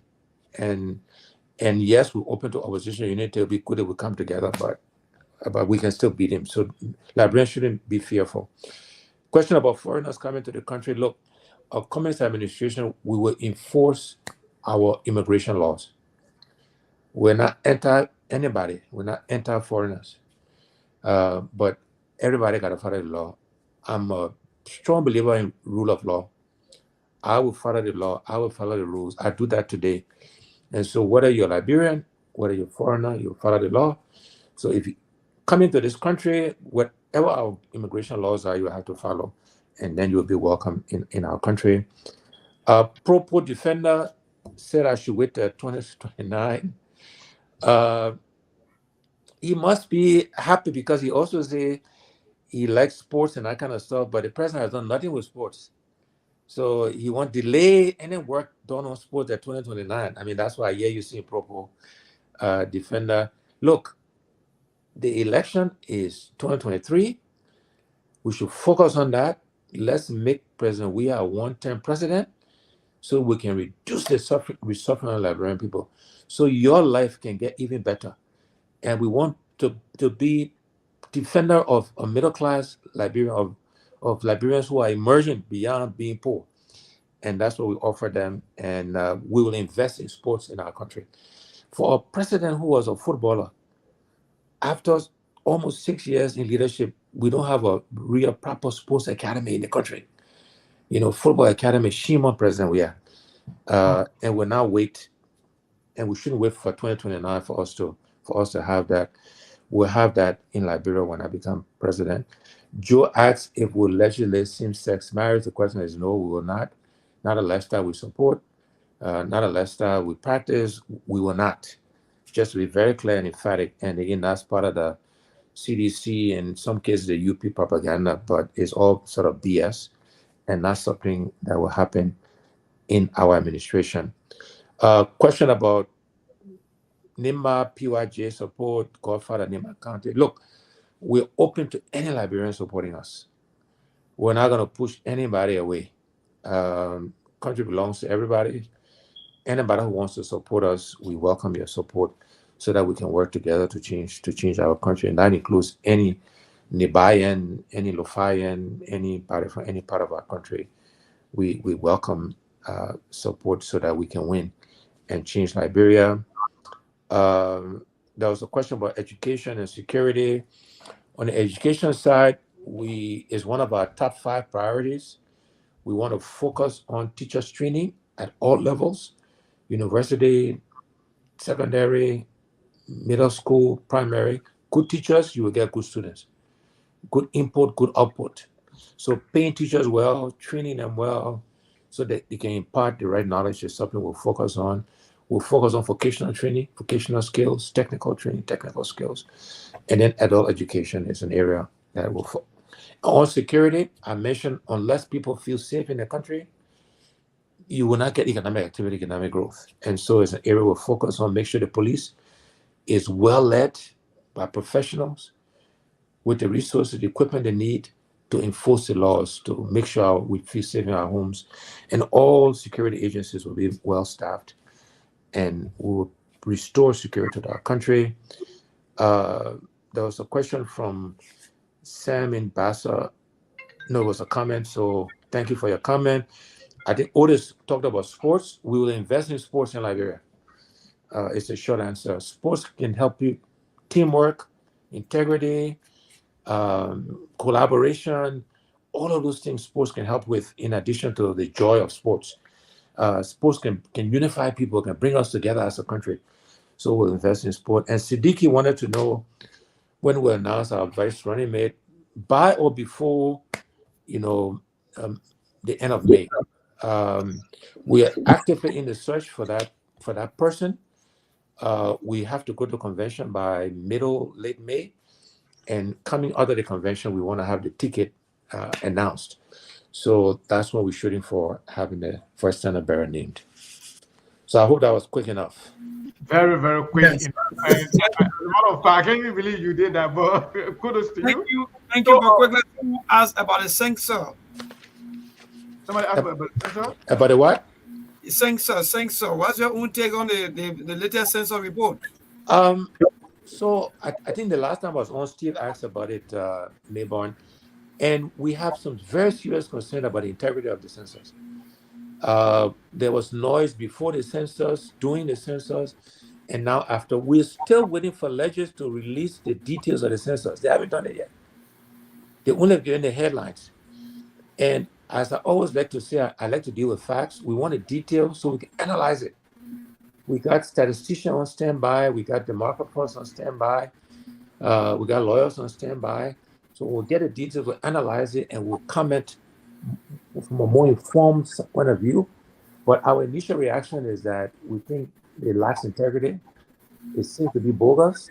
But let me get the facts, then I can be more definitive as to why we feel the way we feel. And so shame on them, they haven't given it to us yet. We're going to get the details, and then we'll give you a more informed reaction to the census. All right. So, folks, thank you so much. If you just joining us, this is SKTV coming to you live from Phoenix, Arizona, and also live on Truth FM 96.1 in Painesville, Liberia. So we have callers here. I have tons of calls being coming in, but we have about 3-4 people on hold already. We're going to start going through the calls right now. This person called from WhatsApp line. The name is Kamara A. Kamara. Kamara A. Kamara, where are you calling from? Yeah, thank you, Sekou and Stephen, incoming president. Yeah, Kamara, speak up, please. Kamara, Mr. Cummings, want you to speak a little louder. Okay, I'm calling for you in Dubai. Dubai. From incoming president, yes. The last time I called on the show when Mr. Chairman was in stability, and he said you should give the number to me. I should get in contact with those ANC members that get for the registration in Liberia, but Sunday I have not received the number. So I will be coming to Liberia next month by His grace to register my own, not the other people, because there was no call from Mr. Ability. So I'm coming to Liberia to do my registration, at least to cash my one vote for Mr. Cummings. Thank you. All right, I'm sorry. And Kamara A. Kamara, now that we have your number, I will send you Musa Ability's number right after the show. Since I have your number here registered on the WhatsApp line, he said it publicly that I should give his number to you. So I will definitely do so when I drop the line. So let's go to the next caller. Thank you so much. I think this person is Prince. Prince, how are you doing? Welcome to SKTV. What is your question for Mr. Cummings? Thank you very much, Sekou. Thank you so much to the SKTV family. And thank you so much, Honorable Cummings, for availing yourself to our public scrutiny and our concern. How are you doing this evening or afternoon in Liberia? I'm well, thank you. Well, Honorable Cummings, I have one question for you. But before I ask that question, please allow me to seize the opportunity to first of all use this same public manner and medium to give my sincere apologies to you in regards to the question that I asked the last time when I inappropriately and disproportionately stated that you and other political leaders were cowards. I want to say that that was a statement made out of the emotion that has been impressed upon me and others by the field leadership of WIA and other Liberian past leaders. So please accept my apologies and also my apologies to Honorable Baka because he too were categorized in that light.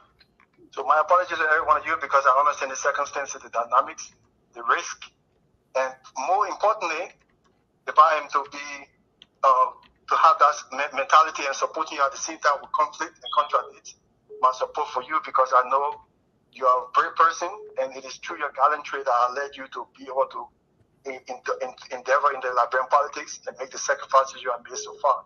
Because you are one of the only Liberian politicians that are taking your own self, heart, and wealth and have put it into the dynamic of Liberian politics with only the intention, the sincere intention to serve Liberia. Please go to the question, Prince, if you can. My question to you is regarding the vice presidential pick that I believe you've mentioned and you are in the process of putting into place. I would want to think that could you please make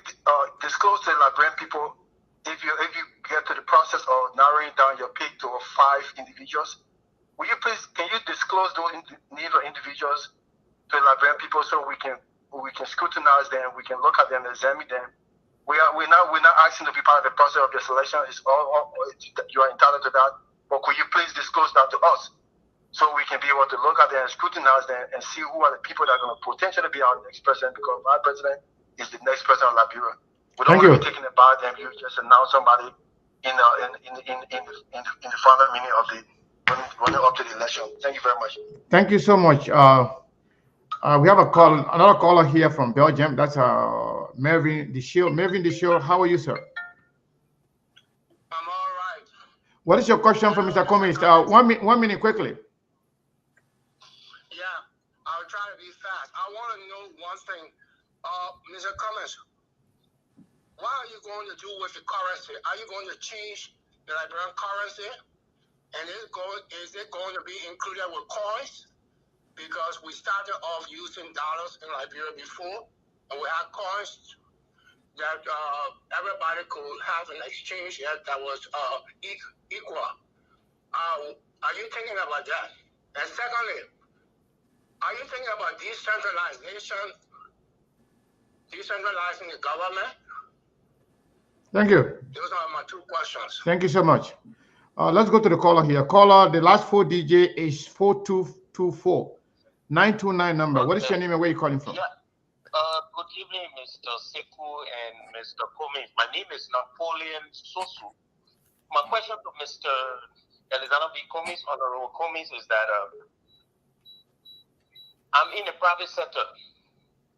And also, I wanted to find out if Mr. Cummings, what are some of the ideas he want to bring on board for we that believe in the private sector? Because for me, I have a business in the Ivory Coast because it's easy to register a business in the Ivory Coast. And I'm from Liberia. But they allow me to have a mini factory in the Ivory Coast in San Pedro. So I wanted to find out if I want to move my business from Ivory Coast to bring it to Liberia, how easy Mr. Cummings, his administration will allow me to bring my business to Ivory Coast, to Liberia. Thank you. Thank you so much. Caller, what is your name and where are you calling from? I think this calls from Norway. Mr. Cummings, you are on international stage today, because from Belgium to Norway, from Dubai to Belgium, from Belgium to Norway. Caller, what is your name and where are you calling from? Hello, you gotta turn off your monitor and pay attention to your phone. Yes. Hello. Go ahead. You got to turn off the monitor and just pay attention to your phone, please. Are you there? The caller on the WhatsApp line. Turn off the monitor or tune it down and then just pay attention to your phone. Are you there? Yeah. Yes, go ahead. What is your name and where are you calling from? And what is your question?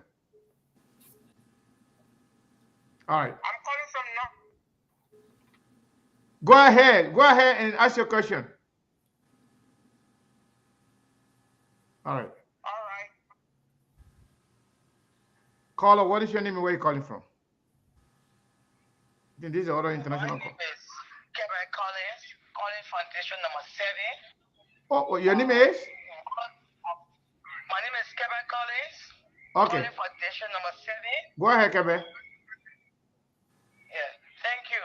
Thanks to your guest in the studio, Mr. Honorable Alexander Cummings. I want to ask him, when he get elected, what will he do for the business sector? Because our president said we're not a spectator in our own country, but now the business people are more than spectators. They are all the way in Ivory Coast and not even in their own country. So we want to ask Mr. Cummings what he's going to do for the business sector, because his business sector is in a mud. How you going to do it? Thank you. Question I want to ask him. Thank you. All right, another caller here. I think this is also an international call. Caller, what is your name and where are you calling from? Please tune down the monitor and pay attention to your phone. I am calling from Norway. And your name is? Abraham K. Johnny. I am calling from Norway. Okay, go ahead, Abraham. What is your question for Mr. Cummings? All right, my question to Mr.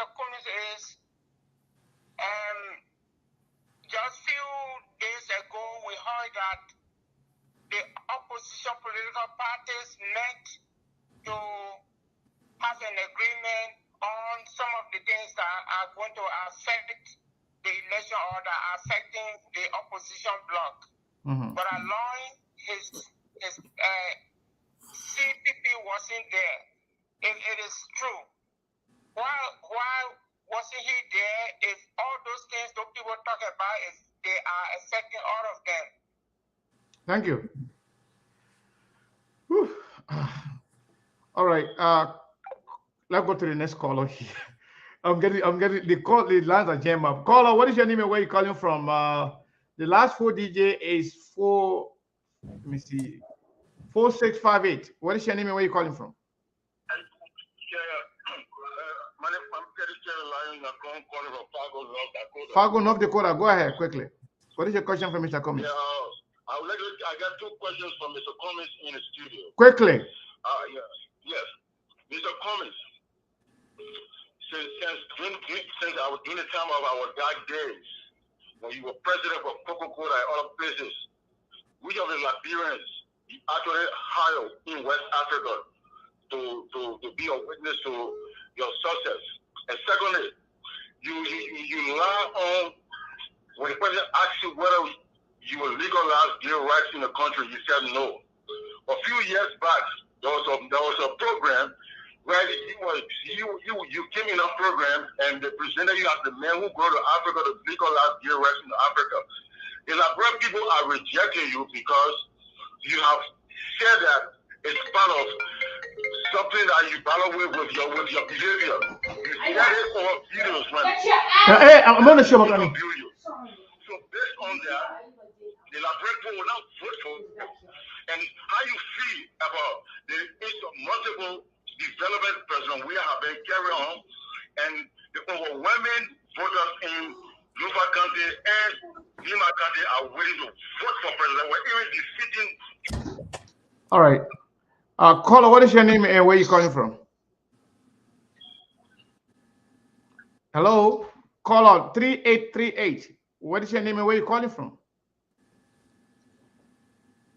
Hello? Yes. What is your name and where are you calling from? Hey, Stephen, can you hear me? Yeah, you are live. Mr. Cummings is listening to you. What is your name? Where are you calling from? And what is your question to Mr. Cummings? Oh, okay.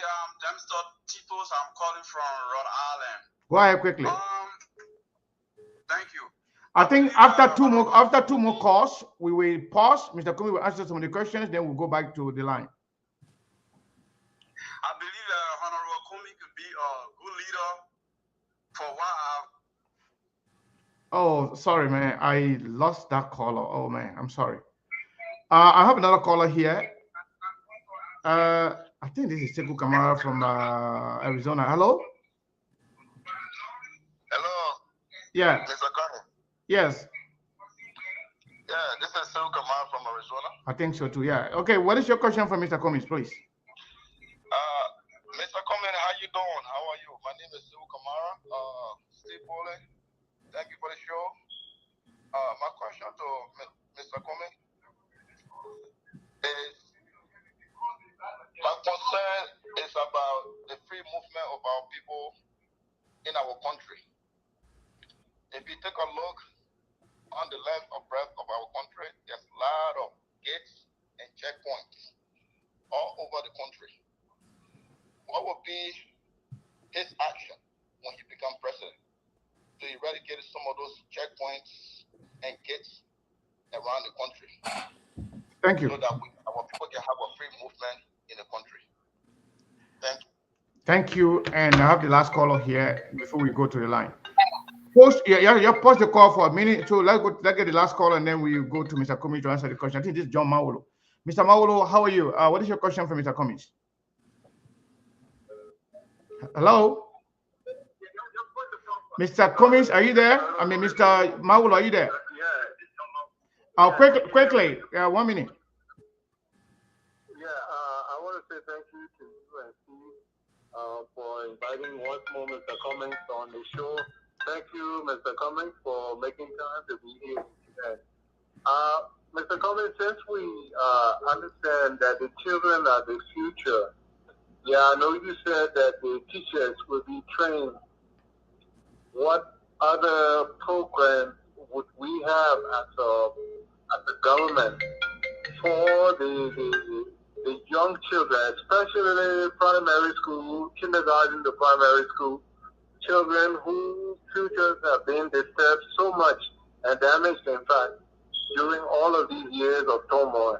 What do we do to raise a new generation of thinkers and leaders at the primary level, even more than just, qualifying the teachers, but as far as equipping them for the new world?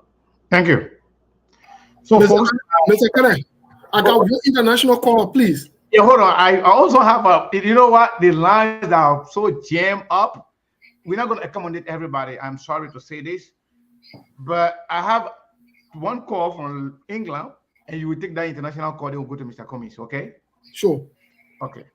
Caller, what is your name? I believe this is My name is Albert Taylor.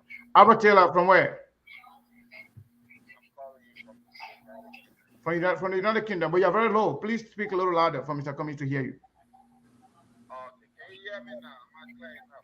You are very low. Anyway, I want to talk about the health sector. I want you to ask your question. Yes. What is Mr. Cummings going to do concerning the health sector? Because there's a lot of substandard drugs on the state of Florida who are more looking at the narcotics part of this drug and not looking at people obtaining the pharmaceutical analysis certificates.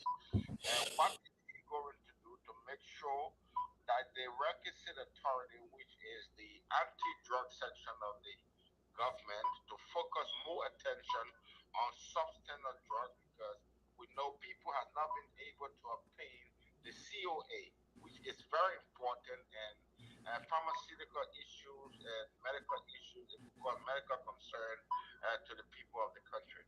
Thank you. Thank you so much. Let's go to Steve, and then we'll go to Mr. Cummings. So I'm not going to take any more call from here until Mr. Cummings go through those questions. Good evening, Mr. Steve and Sekou. Good evening, Mr. Cummings. My name is Vitus Anigwe. I'm in Nigeria. I'm following the politics in your country so much. And I respect you a lot. I know what you have done for yourself as an individual and for the country, which is very good. But Mr. Cummings, my concern is about the opposition going to face a ruling party with a divided opposition. What have you learned from the Nigeria election, where the opposition parties, where a divided opposition party went to election with the ruling party, with a divided opposition party? What have you learned from the Nigeria election, so that you guys from the opposition side, no matter what happened, the country interest first, so that you people will put the country interest first and unite and face the incumbent president? Because incumbent president, he have all the power, he have all the money, he have everything to perpetrate himself into power there. So what are you people doing? Because the unity of the opposition is the best. You people must not divide it and face the incumbent president. Thank you, Mr. Cummings. Thank you. All right, Mr. Cummings, back to you. So no rush. If you can go through it as fast as possible, fine. If not, we have taken a lot. There are a lot more calls coming. You have close to 1,400, 500 people watching, so we cannot accommodate everybody. So go through it. If you finish on time, we can accommodate one or two more question or calls. If not, then we will leave it here for today. We're still going to be on the line, on the show. After Mr. Cummings is gone, you can stay, call in and give your opinion if we cannot accommodate your questions while he's here. Mr. Cummings, back to you. Right. So let me first of all start by thanking Kamara for coming to register to vote. And I'm sure you will come back again in October to actually vote. So Kamara, thank you. And Sekou will send you Musa's number as he suggested. Let me accept Prince's apologies for calling the opposition leadership cowards. Prince accepted, understand it came in the sort of the passion of the moment. But let me assure you that we will speak forcefully to the censors once we get the details and facts, and we'll take whatever action is necessary to ensure that if the censor is indeed flawed, it's not used in any way to impact the election process. Prince also said we should make public the top five candidates for VP. Prince, I don't think that's appropriate to do. You don't want to embarrass people, disclose people's names. That's a process that's very sensitive, that's very confidential. People have their supporters that they may not want to know that they're being considered, all kinds of reasons why. There will be speculation. What happens in this country, in the US, where you are, is the candidate never officially confirms that he's considering X number of people, but people speculate on who the candidates might be. People see them going to get interviews and stuff like that. So people can speculate, but formally disclosing the names, I don't think it's appropriate to protect the privacy and the confidentiality of the candidates being considered. But let me just assure you there's a detailed process, there's a committee. So we're not just going to pick Siku or Steve because we like them. They will have to fit certain criteria, et cetera, and that process is being meticulously executed. And as I mentioned, by May, we'll name that candidate. Melvin asked about currency. Yeah, look, there are benefits to the dual currency regime we have today that we need to take advantage of.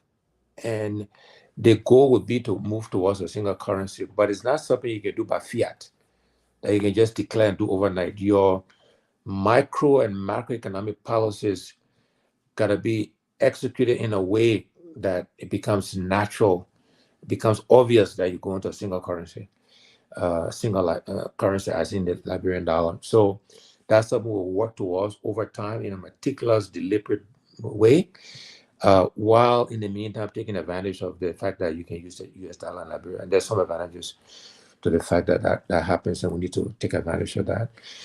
A question on decentralization, yes, strong believer in centralization. That's one of the things I'll be known for. When I leave the presidency, when my term is up, people will look back and point to the fact that we have decentralized the government. In the interest of time, I can go into various specifics as to what we plan to do, how we plan to do it, but not with only 9 minutes to go. I think just to answer your question, we will decentralize the government, but again, in an informed, methodical, deliberate way. We'll do it over time. On the private sector, both Napoleon and I think Quebec, similar questions. I mentioned earlier to other Steve Asiku's question that we'll create the right environment for the private sector to thrive, for small businesses, medium businesses. So we'll provide funding, micro loans for market women, loans for small, medium-sized Liberian businesses. We'll use Liberians as they want to import goods and services into the country. Today, we're import-based economy. We need to change that. That will take time. In the meantime, Liberians can be the importers. Because I always say importation is basic arithmetic. It's not algebra, it's not calculus. You import for $5, you sell for $6. You import for 10, you sell for 10.50, whatever. Liberians can do that. So another way we empower Liberian businesses. But we create the environment. Napoleon, you'll be able to serve your business in Liberia quickly. We talked about the rules and regulations, ease of setting up business. It will be safe for you to operate. The regulators will not harass you. We have regulatory reform that make it simple. Will not overtax you, so we'll create the right environment for you to serve. Napoleon is just one example of somebody who wanted to set up business here. Because we made it so difficult, he went to the Ivory Coast. The last time I was on SKTV, I mentioned there was another Liberian who wanted to do business, agriculture here. He ended up in Kenya. These are real people, not play. We will change the environment so they can set up businesses here, and so Liberians can own the private sector. We will grow the private sector. Look, there's room for Liberian and foreigners. We need both. It's not a zero-sum game. It can be a win-win, and but we'll make no apologies that Liberians will benefit primarily from the growth of the economy in Liberia. Ibrahim mentioned, I think, talk about the CPP, and we were not present when the other parties went to the neck. We support the efforts. We were not invited to be a part of that, but we support the effort. As I mentioned earlier, we want to understand the details of the census before we react, and we welcome. And this is an area that all of us should work together on as opposition, by the way, on ensuring the election has integrity, that is free, fair, and transparent, and we're open to that. And we hope the other opposition parties will invite us to participate. We'll reach out to them as well, because this is an area we should work on together. There was a guy from North Dakota, clearly a sedition, but we welcome everybody. Yeah, he talked about hiring Liberians in Coca-Cola. The answer is yes, we did. Many examples, even today, the guy just retired in December who ran all of Coca-Cola in West and Central Africa based out of Abidjan was a Liberian that we hired. The Liberians we hired in the US. But the bigger point to this person is Coca-Cola was not my company. It was not my father's company, my mother's company. I was an employee, although a very senior employee of Coca-Cola. And those Liberians we hired, they were qualified. We didn't hire them because they were Liberians. Very important distinction. Just like I will not hire somebody just because they're Grebo. They got to be qualified, or just because the ANC. This is the difference between me and George Weah, your candidate. A government of incompetence, of ineptitude, just because they're seditions, just because they're blind and loyal to him. At Coca-Cola or in the Liberian government, will hire qualified people who can do the job. And yes, I'm happy to say Liberians are qualified. So Liberians were employees when I ran Coca-Cola, both in the United States, in Africa, in other parts of the world. And the facts and records are there, but not because they were Liberians. Very important distinction. Let me also say to the North Dakota sedition, I'm sorry I didn't capture his name. His assertion on gay rights is false. He's lying. He's lying. You should listen to the entire interview. I bet he hasn't done that when he makes the assertion he made. So listen to the entire interview before you lie on me, before you say I support gay rights, because that is not true. And I've said that very, very clearly. So please get your facts, listen to the interview, and then you have the right context. Sekou Kamara talked about free movement and checkpoints and that kind of stuff. Sekou will get rid of all of that. That's part of the people arbitrarily do this. It's part of how people try to get money and harass people because they're not being well paid. We will pay immigration officers a living wage. We'll pay teachers. We'll pay police people. So the need for all of these checkpoints will go away. Liberians will be able to move freely. And when the environment in the country, when people feel safe in the communities, etc., the need for these checkpoints will go away. So yes, there will be free movement of goods and services across our country. John talked about education. John, look, we can't do everything. And you try to do everything, you do nothing well. You do small, and you have no impact.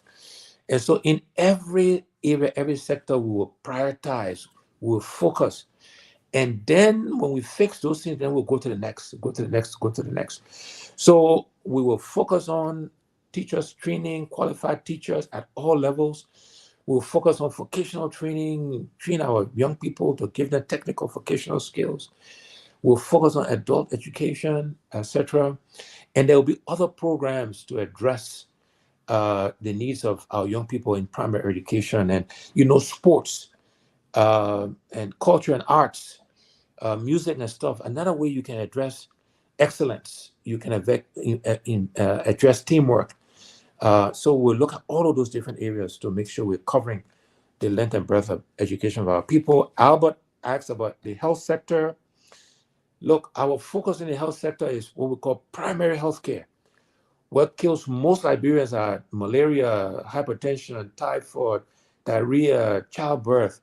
And so primary healthcare clinics with pharmaceutical drugs, non-narcotics, around the country, train nurses and midwives. That's what we'll focus on to fix the healthcare sector. And we'll stop narcotics from coming to the country. We'll punish people that bring narcotics into Liberia, including allegedly some people today in government benefit from that. We'll stop that.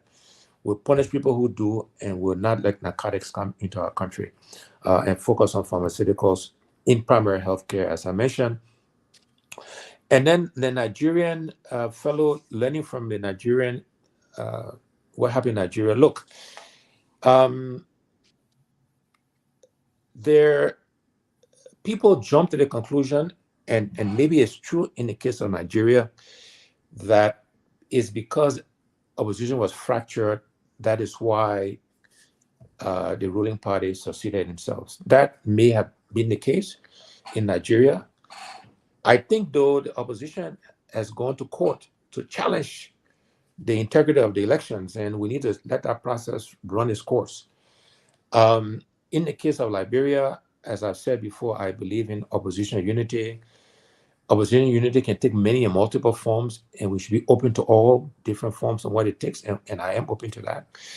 But I will also say to you and others, and I keep saying this to Liberians, that we should focus on elections integrity so the ruling party doesn't cheat. Even if we all came together and they really wanted to cheat, that would not solve the issue. So we should solve the issue. If cheating is the concern, that's what we should focus on. I also remind Liberians and you that there will be 3 candidates on the ballot in 2023. And either one of us opposition can beat President Weah, because he's never gotten more than 38% in the first round. Even when he didn't have a record to defend, he was strongest. His coalition was very strong. So we're open to working together, but we can still defeat him in the second round, whether we come together or not. And Mr. Weah will be a one-term president. So, gentlemen, I do need to run. Let me thank you for, again, a very spirited interaction. I hope we got to the $700, but if we didn't, I want to update. I want to update, Mr. Kobe. Yeah, give an update, then I will give my closing exactly. So on Cash App we have $470, and then on Zelle we have $150. So if you put that together, that's about $620, correct? Correct. So there where we are right now. So we stay short about $80 from the last record. So I just wanted to update you on that. People that are calling, just but it's not feeling you. Whether it's not feeling for a hand. No, Bobo. Where we are right now before he leaves, I got to make that clear to him. We are at 6:20. So those of you who are still here, still have questions. Mr. Cummings is former chief of staff, who is still also a key player in the ANC and the CPP. Mr. Azeva Topa going to be here right after Mr. Cummings leaves. You know, he might be able to answer some of the questions, but we're going to analyze post interview. So we will take calls. Maybe the radio will go off, but we're still going to be on Facebook, and you will be here maybe for another 20 or 30 minutes to analyze this interview. I think this was one of the greatest interview of this platform, because it was all substantive. It was all about issues. And for the most part, it was all about the people asking the questions. Imagine, Mr. Cummings, I didn't even take half of the callers, not even half. But people that were not able to, we're not able to take your call, we apologize. Mr. Cummings, you're always here. And those of you are saying that we always bring in Mr. Cummings, we're not bringing your candidate. We have extended invitation upon invitation to JMB, to George Weah, to all the other candidates. They are the ones that are afraid to come. I don't know why, but we can't force them to come here. And every time Cummings come here, we will give him the opportunity to come and speak to the Liberian people. If you want your candidate to come here, let us know. We will bring them on. I just want to make sure I make that clear to all of you. In fact, to the point where DNB was planned to come here, with the date and time was set, everything, and was a no call, no show. just so you know. So thank you, Mr. Cummings. We appreciate your time. I don't want to hold you any longer. But other people who are stay here and still want to contribute, keep your calls coming in. We will stay take calls, and we will also have Mr. Aze Vatopa here to answer some of the questions that Mr. Cummings may not be here to answer. Mr. Cummings, thank you so much. Unless you have something else to say, we really, really appreciate your time. Yeah, no, look, I just want to thank you guys. And I just want to remind Liberians that our country deserves better. We can do better. To do better require we do many things differently. And this is why we want to offer our people hard work, discipline, following the rules, doing things differently is what will change our country. And so there's hope. Let's do the work and let's change Liberia. So thank you all very much. God bless you. God bless Liberia. Thank you. Thank you so much, Mr. Cummings. Thank you so much. Oh, Mr. Cummings, by the way, somebody sent the $80. Yes, somebody asked me for the Cash App number. Yeah, so by the time we say, hey, somebody send the $80, and hold on one second. I don't think the person. Hold on one second. So I think we already passed. So Steve, another. Hold on before you go. I just want to say it. Besides the $80, somebody else also sent $50. So we are over the record now. So we set a new record. That's a new record. Mr. Johnson Mebankola, before you go, Mr. Aze Vatopa is here. I think he should be smiling right now because the ANC people there and Mr. Cummings supporter they already break their own record. So before you go, Mr. Johnson Mebankola, do you have anything to say? Well, I just want to say thanks to the team, thanks to all Liberians. All I can say is we should pray for peace. We should pray for better Liberia, and we should keep our finger crossed that one day Liberia is going to get better, and the only way is through us as people. So thanks to all of you, and keep trusting the process. One day, things going to get better. Thank you. Thank you so much. Mr. Aze Vatopa, welcome to SKTV, sir. Gentlemen, and by the way, for having me. I like the web here. You like that? You look way different than you were the last time you were here. I know. The begin look gone. That papi. Papi look here now. Officially papi now. But the election, you can hear all the beer. It's natural. I was basically born with gray hair. I always have gray hair, so I'm comfortable with it. Yeah, it doesn't mean that man only all here. No, I stay papi with my sister. First birthday was February 26th. Sister first, okay, but then, yeah, I made an announcement to everybody. You mind you add your two ages together? You didn't reach sister. No, not you. I'm very close to you, not too far away. You see how Steve look young and handsome? You look young and handsome with your boy here. It reach. All right, okay, let's get back to the conversation, people. Mr. Tokpa, we have a lot of people calling here that may still have questions. You being a close person to Mr. Cummings, and people ask a lot of questions. We may not be able to get to everybody. No. But maybe some people that have questions they can call in while we're having a conversation. They will interrupt us at any time. We will take their calls. Right. But before we take more calls, you were here from the get-go, and you were following everything. What is your overall impression of Mr. Cummings' appearance today on SKTV? I tell people all the time, right? If there's a room of 10 people, and I put Mr. Cummings in that room with them, he will come out with at least 6 to 7 believers in him. He is able to respond to questions. He is able to get to the meat of the issue that people want. If he doesn't understand or doesn't know, he's humble enough to admit, look, I'll go and look for more information and get back to you. And he's very convincing and passionate about what he believes in for Liberian people. And people can feel that. Sometimes people say, oh, Cummings cool, Cummings not connected. It's most time people just putting up that resistance and that building block. But when they open themselves to him and engage him, it's easy to see how he relates to them and how they can understand where he's coming from with his passion. So I think it was a wonderful interview. I think they for most of the callers who called in, I think they were very responsible in the questions. They were very pointed, trying to get real answers from a real leader who bringing real change. So, I really appreciate the show and the platform you guys have. And I really hope, that other leaders can come on your show so people can have that comparison of the kind of responses they are giving to the questions you are asking Mr. Cummings. It will also help them decide.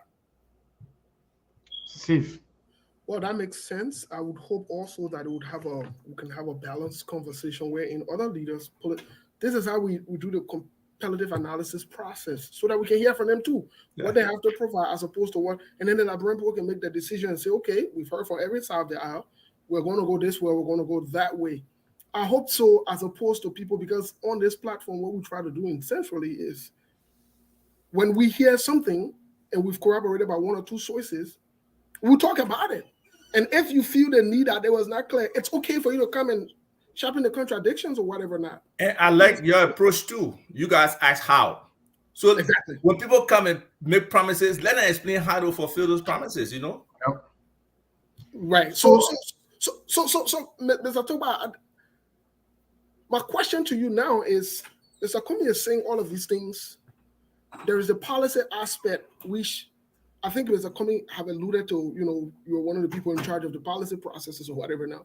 How do you translate some of these policies into, the reality? Because we can say, like we were saying, bro, most of our people are not educated. How do they understand the policy? Because when you say policy to my Oma, she will not understand. How is that translated? So we can start with the $20 million fund, let's say, for the market women, right? Most of the time you talk to the market women, they say they ain't got hand. Now we're telling say you have hand because the hand can reach to be able to buy the resources. So, and what I've observed, the market women are the ones that can pay debt. To be honest with you, when you lend market women money, they will make that money back and pay you. And that's why, unfortunately, as low as it is, the whole self-pay model kind of works because people are obligated to the daily bread. Most of those people in that area, they're not trying to scheme.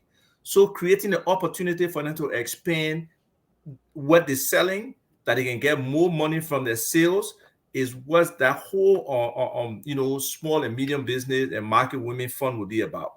To give them the opportunity to have some leeway that they can get more products and be able to turn over more. At the same time, some of them may even be able to add one employee to their business because of the expansion. So it's about us inputting more into the economy for these people who are, small. And anywhere you are, right in this country, you all know the engine of this country is the small businesses. The small businesses make this country work. So part of that is really getting them to understand, and that's where the support for them has to come in, how to actually run a business, how to look at what the product costs, how to look at the profit margin, how to look at what they can put aside, what they can use for expenses. So all of that, some kind of small business administration actually with hand-on input to those people will make a difference. And I'll give you an example too. Okay, go ahead. Yeah. I want to say we have callers, so I do have a caller. Yeah, you say you interrupt anytime. That's fine. Yes, exactly. So let me take one call and then Steve take the other call. Sure. Then we can take it from there. Caller, what is your name and where you calling from? Last 4 DJ. My name is Emmanuel Clark. Emmanuel Clark. I hope it's not the Emmanuel Clark that I used to know back then on the list, sir. Yeah, Sickle Justice Emmanuel Clark. Is it a Dr. Emmanuel Clark? That's me. Okay. That's me. Welcome to SKTV. A long time. A long time, Sickle. Wow, you're still holding it up. Congratulations. Thank you. I follow the show all the time. Thank you. Yes, I have a quick call for Mr. Tupa. Okay. Hold on. Hold on. Let me bring it down. Oh. Yeah, that's fine. Okay, go ahead, sir. Okay, yes, Mr. Tupa, let's look at the population of Liberia, and you being an Alexander Cummings person, one of those guys working behind the scenes.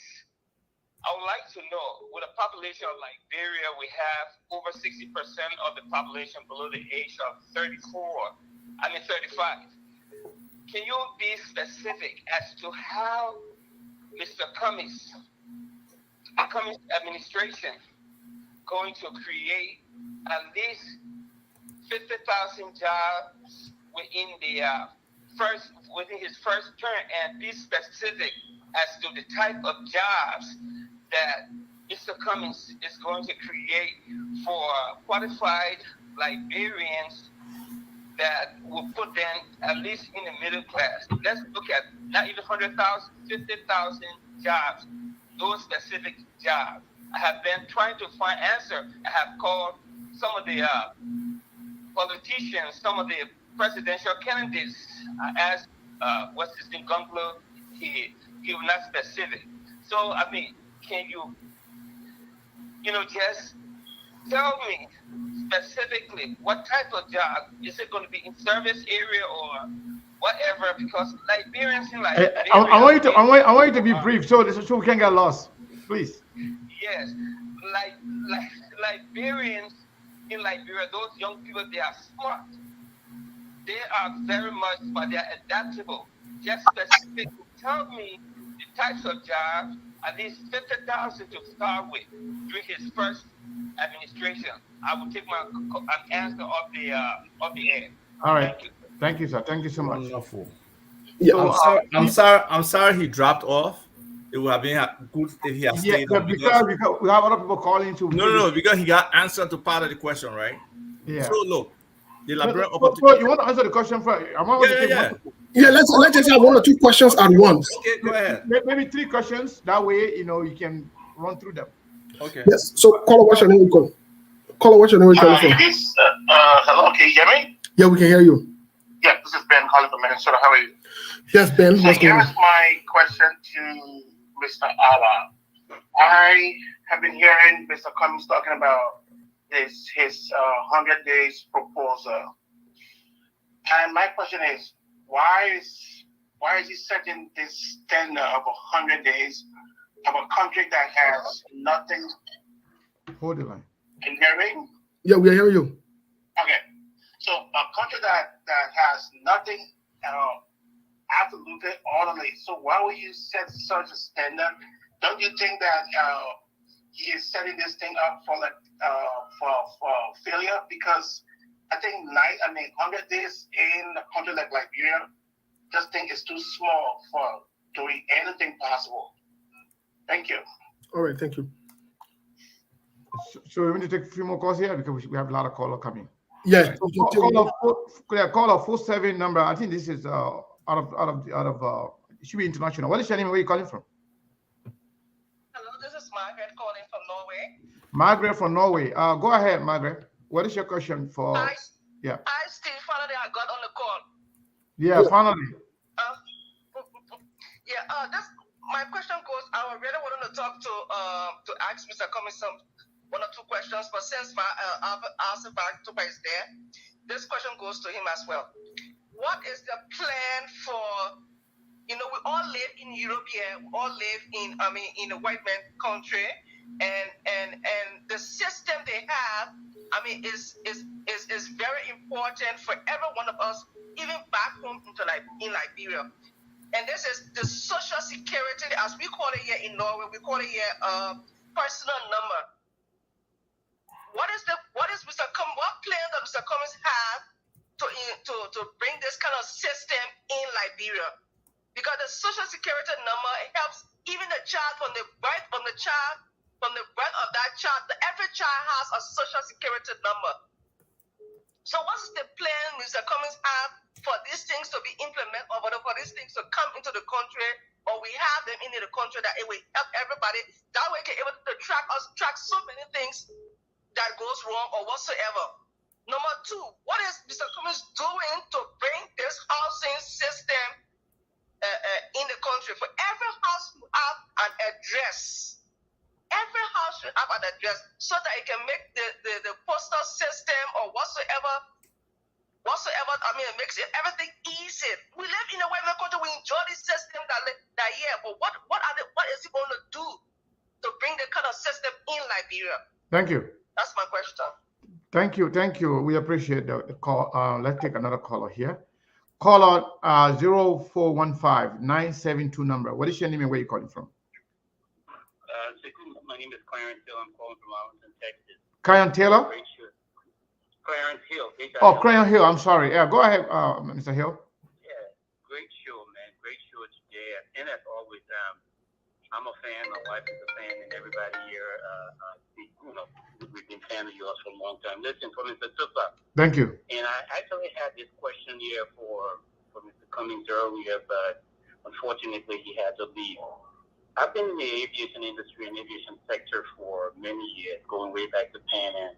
Aviation has been very critical and instrumental in the growth of any economy worldwide. You see cities, states, government, and nations economy grow when they do well. What is our plan in my vision for Robert Field in terms of turning that airport around to attract investors, to attract tourism, to attract businessmen, and so even conventions, athletic conferences, and for them to be able to fly into Liberia or at least be able to access Monrovia.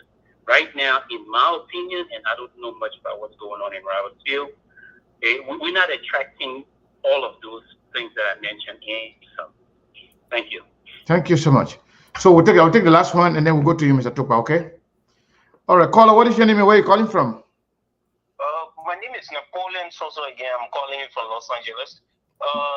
Mr. Cummings, he win me over tonight. Okay. By some of the explanation when he answered my question, he eased my heart down a little bit. It make me happier as a Liberian that have a business out of Liberia within an African country, which is the Ivory Coast. And Mr. Cummings, by saying some of the things he said tonight, it has shown me that he's a leader. And I believe that if Liberians that listen to Mr. Cummings tonight, he's somebody that we should take serious. And if we don't want to look at our country like a country that, in the 1847, we should elect Mr. Cummings as our next president come 2023. Because if you look at Ivory Coast today, when some of us go to Ivory Coast, we're speaking French, we shame to tell the people that we are Liberians. Wow. Liberia is the only country in West Africa today people bathing with cup in their bathrooms. And the ministry that craft our bills, which is the finance ministry, when you carry an investor there, you use cup to flush a toilet in the finance ministry. This is why when you go, you're supposed to see Liberia image. When you go to the airport, there where is the gateway to our country. So when an investor come to Liberia, they're supposed to look at the airport. From the airport to Monrovia, it should be like these are the first places that the people sees that bring them to Liberia. So looking at the finance ministry, I brought one of the investors in Liberia when I was there in 2018 when I contested in district number 13. I carried this guy to the finance ministry when he wanted to use the restroom. I was very ashamed. He came back out and went to his hotel. He was like, Napoleon, we can't invest money in this country. And that's why we went to Ivory Coast and he built it, he established his factory. And with Mr. Cummings, they won. Those guys will come and invest in Liberia because I will bring them. Thank you. Thank you so much. Thank you for your contribution. Let's go to Mr. Adeva Topa. So first, I want to say thank you to all of you. If you just joining us, this is SKTV coming to you live from Phoenix, Arizona. Mr. Adeva Topa is the former chief of staff of Mr. Cummings. Stay a close confidant and also a key player within the CPP. Mr. Adeva Topa, those were the questions. We're not going to take any more questions. It's all yours. Okay, so the first thing was jobs that Emmanuel talked about. So that's why I said I wanted him on, because he understands how much jobs can come through. If you listen, you can call back. If you we're not going to take any more call, but you can call back. We discussed this before. How many jobs can come through business process outsourcing? That is, we already have an advantage. Even though many of our people speak colloquial, but to transition them from colloquial to better speaking English, to be, call attendants or like service attendant, customer service reps and stuff like that is easy. Those opportunities are there. We just have to improve our infrastructure a little bit. There are a significant number of jobs in our sector, and we have so many Liberians who are plugged into the system here with these different big corporations that are using places like India, the Philippines, and other places as their call centers, whereas some of that business could definitely come to Liberia. That's billions of dollars industry there that could come to Liberia. So jobs will definitely be created in that area, ensuring that you have 24 hours electricity and a very healthy internet situation. Once that we develop that to that point, those jobs will be created. But specifically, the bulk of the jobs will come in agriculture, especially rice production. So on average, it's about 1.8 jobs to a hectare of, if you're planting rice, if you're doing rice, you're trying to produce rice. So if we put 30,000 acres, we commit $30 million to rice production in this area. That can shift the paradigm, right? I mean, today, I can share the numbers with you later, Sekou. I'm talking to a farmer, a young guy. He said 25 acres. He's producing only like 625 kilograms of rice out of 25 acres. Let me say this, Mr. Tokwana, to cut you. Folks, we're no longer taking calls. Please give us a minute. Let him answer the question. If he finishes answering the question, if we're still going to have a few minutes, we might take a few calls. But please stop the calls now. Let's listen to the answers, please. Yeah. Go ahead. Yeah. So, it's important that we really dig into our agriculture sector, because that's where the jobs are. That's what empowers us. So if we look at 1.8 jobs, per hectare, and we put 30,000 hectares into production, and just as a rough estimate, let's say we look at 1 million a hectare of mechanized, a good balance of mechanized farming, and manual farming. It's actually less, but I'm just using a $30 million number. We create 30,000 jobs easily. Very easily.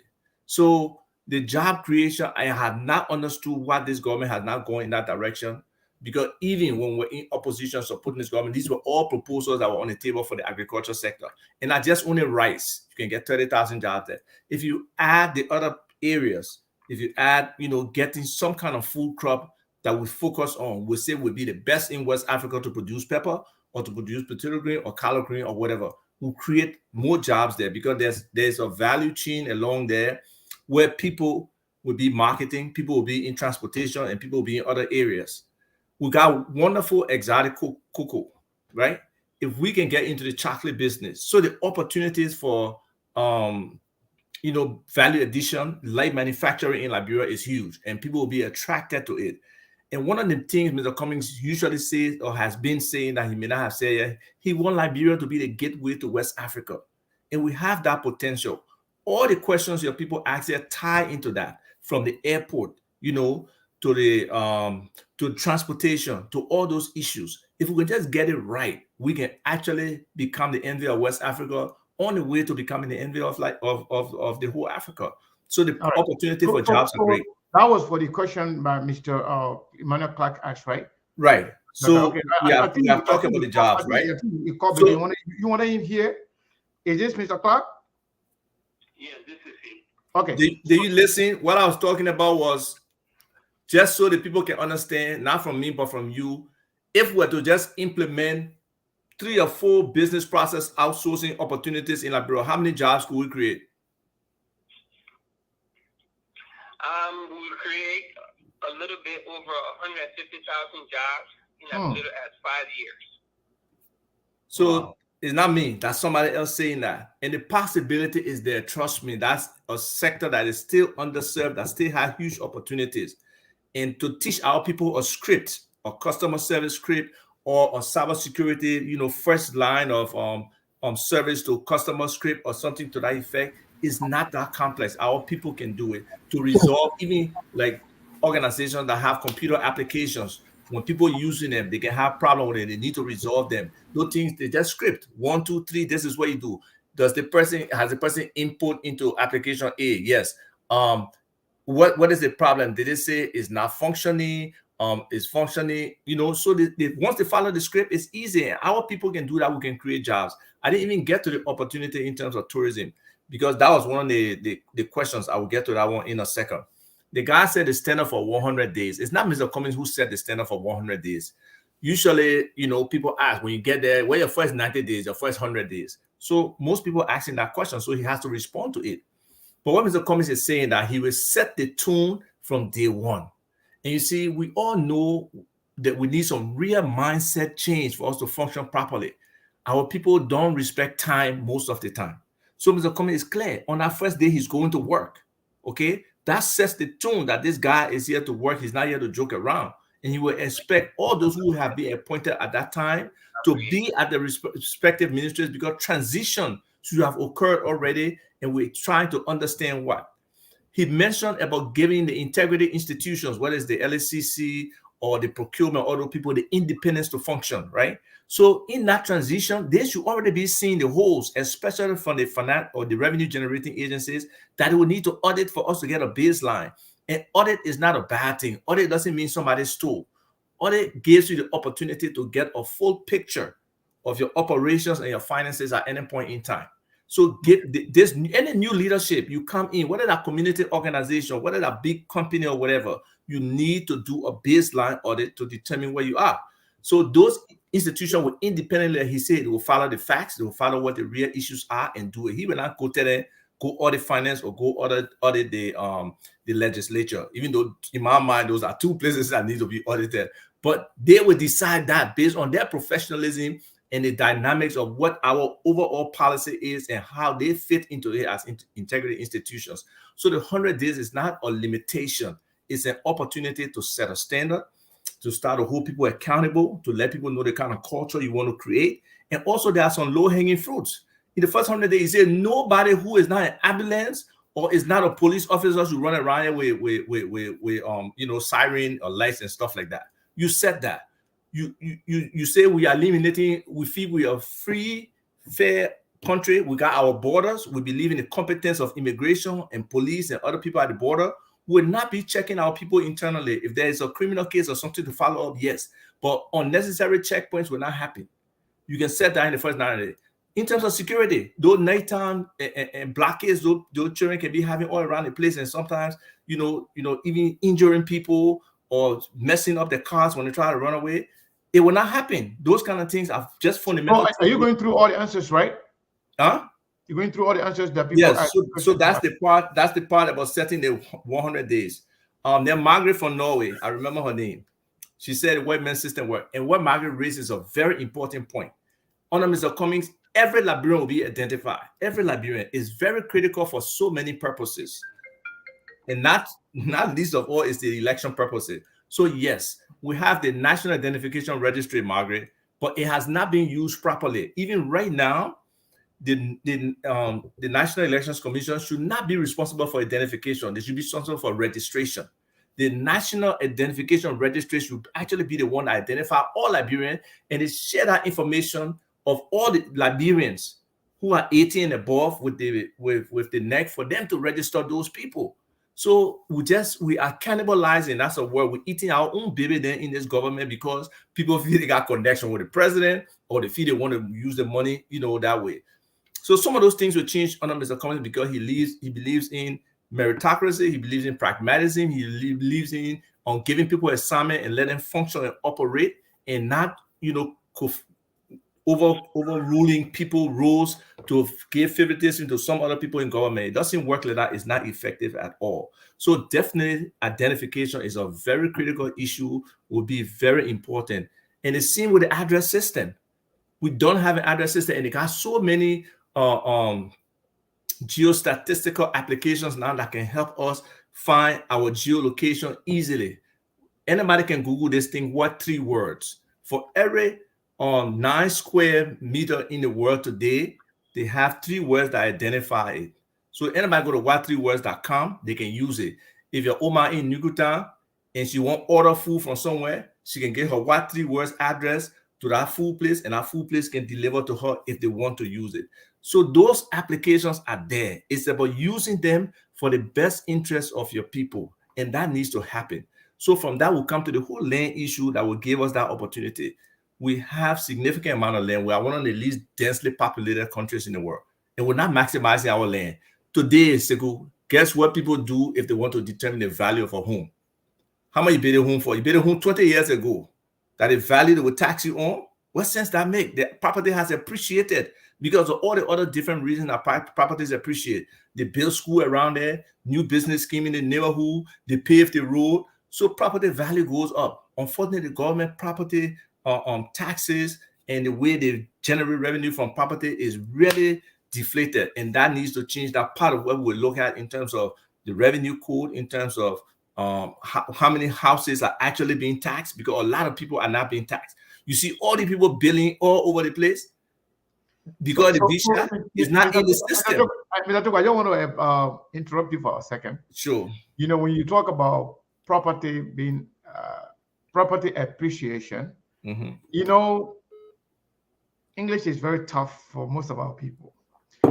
Appreciation and depreciation, a lot of people don't understand. Okay. Many things. For example, like say you go buy a brand new shoe right now, you take it home.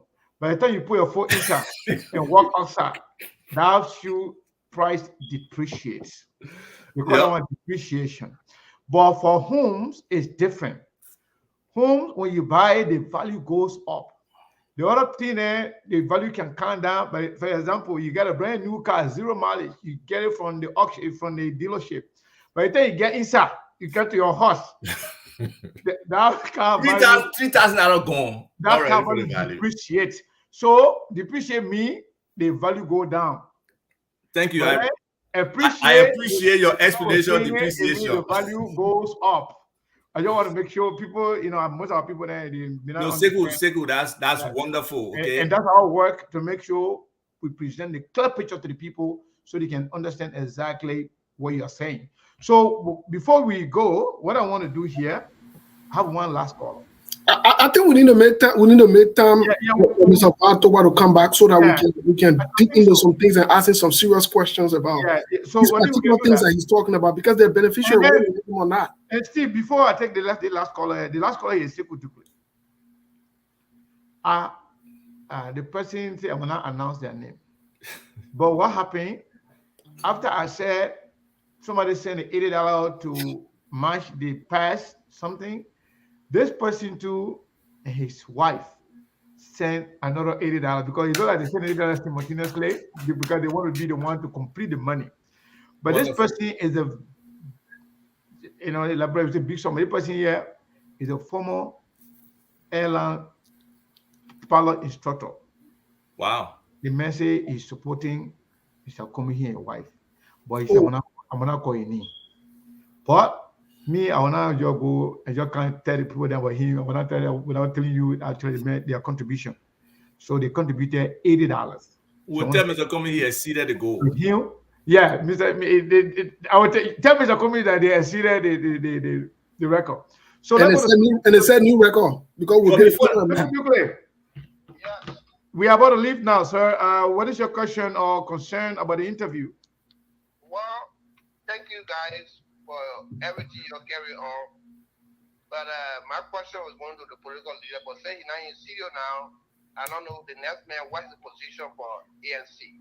That man was the chief of staff for Cummings, and he's still working with CPP. They are the decision maker in the CPP. So any question you ask the mayor, the rep there. Okay, good, no problem. So my question will go to him. He can't answer it, then he must tell the political leader the questions too. The question go to the political leader. But say he in studio to defend the political leader, so when the question that will come, he will be there to pass it over to him. Fine. Now, everybody not can get on the call with him. Maybe the line was jammed. But when the time he was there, I was trying to call on the show. But his questions go to the political leader. But I will go to Ben Tupa now. The question here is, he did not speak. I didn't hear him speaking on the war front call. And it's very concerning to me because people continue to do bad things in our country. They go free, they walk around, nobody judge them. Our neighboring country have a war special court in Sierra Leone. Right after the war, they were able to bring people to trial. So when I say because the person did man supporting me, and I have to get the support for him because I was not giving support because I got to get support for his county. Let it forget about that. Some of that's probably better for everybody. Peaceful nation will move forward, but we can't have people who still walking around the country and nobody talking about war crime code. He said it, but they didn't implement it. But I want to know why ANC, if Mr. Kuma become president, CPP, not ANC. Yeah, he told the Liberian people that when Georgia become president, they'll go to a war crime code. But other political thinking is that they wanted to vote for Pete Johnson, they bring war crime code in the country. Liberians still worry about their security. That's one of the questions I want to ask Mr. Kuhlman on your show, but unfortunately I didn't get to. No problem. If somebody in the studio can answer that question. Number two, what would be the strategy to approach the other lawmaker who would not be open to be on an ANC political party? They will be on a different party, but they will be in the House. That's 104 lawmakers. And some of the time, the president may have good intention, but the lawmaker and they have power, but he got to lobby with them. What will be a strategy to lobby with the people so he can carry all his agenda when he becomes president? Thank you. Lawmaker.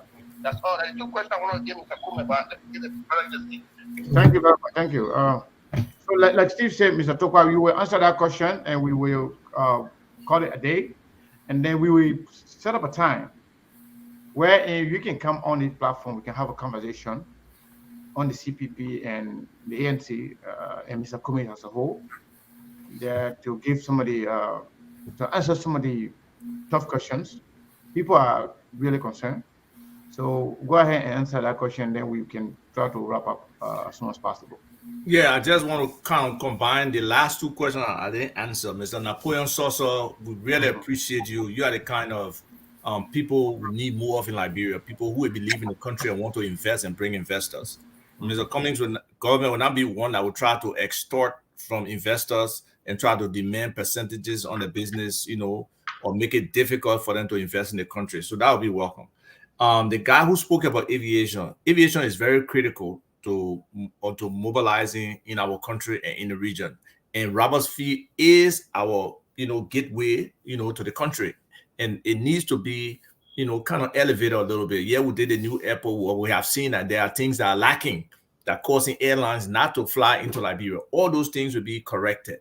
And one of the key things is the airport will have its own source of energy. That whole generator thing that not working. They talk about bringing $23 million for energy and other stuff. It could be much less than that. We have looked at it. You can get a 1 megawatt system that can support that airport and probably even people in the surrounding area for cheaper than that. So those are opportunities that will happen for Roberts International Airport. But an extension of the tourism is very important. So a place like River says can have a serious tourist attraction. They can build a hotel there. People don't have to drive through. They can have an airport in the Roberts Field area or right on RIA there where somebody can take a flight and drop straight into Cestus. So those opportunities are there. We just have to attract people who are interested in that business. Can you imagine what just one hotel, 200-room hotel in River says for tourists with all the different natural, enticements that we have in River says? Some of them, we even got rock where you put your foot on in. I don't care what size of your foot, it will just feel your foot just like that. So we got a lot of attractions in River says. Grand Crew, other places, it can be developed like that too, Sekou. So tourism, ecotourism especially is key. I walk in the forest of Roses for 5 days going from place to place. We can have solar energy driven campsites or in specific villages where will be the stops that people can take that tour. People will pay to do those kind of things. And it's not that difficult. We have a beautiful forest, we have beautiful beaches, Cape Man where people can surf, so tourism can thrive in Liberia. But we need road for people to travel to go to. No, but I circumvented the road with using helicopter or small plane to fly straight from Rawa A to Z. But yes, the roads are important. But Sekou, Mr. Cummings has said this. Really, if you look around the country, the spots that deter smooth traffic flow, they're not more than 150. If we correct those spots, everything will not be paved.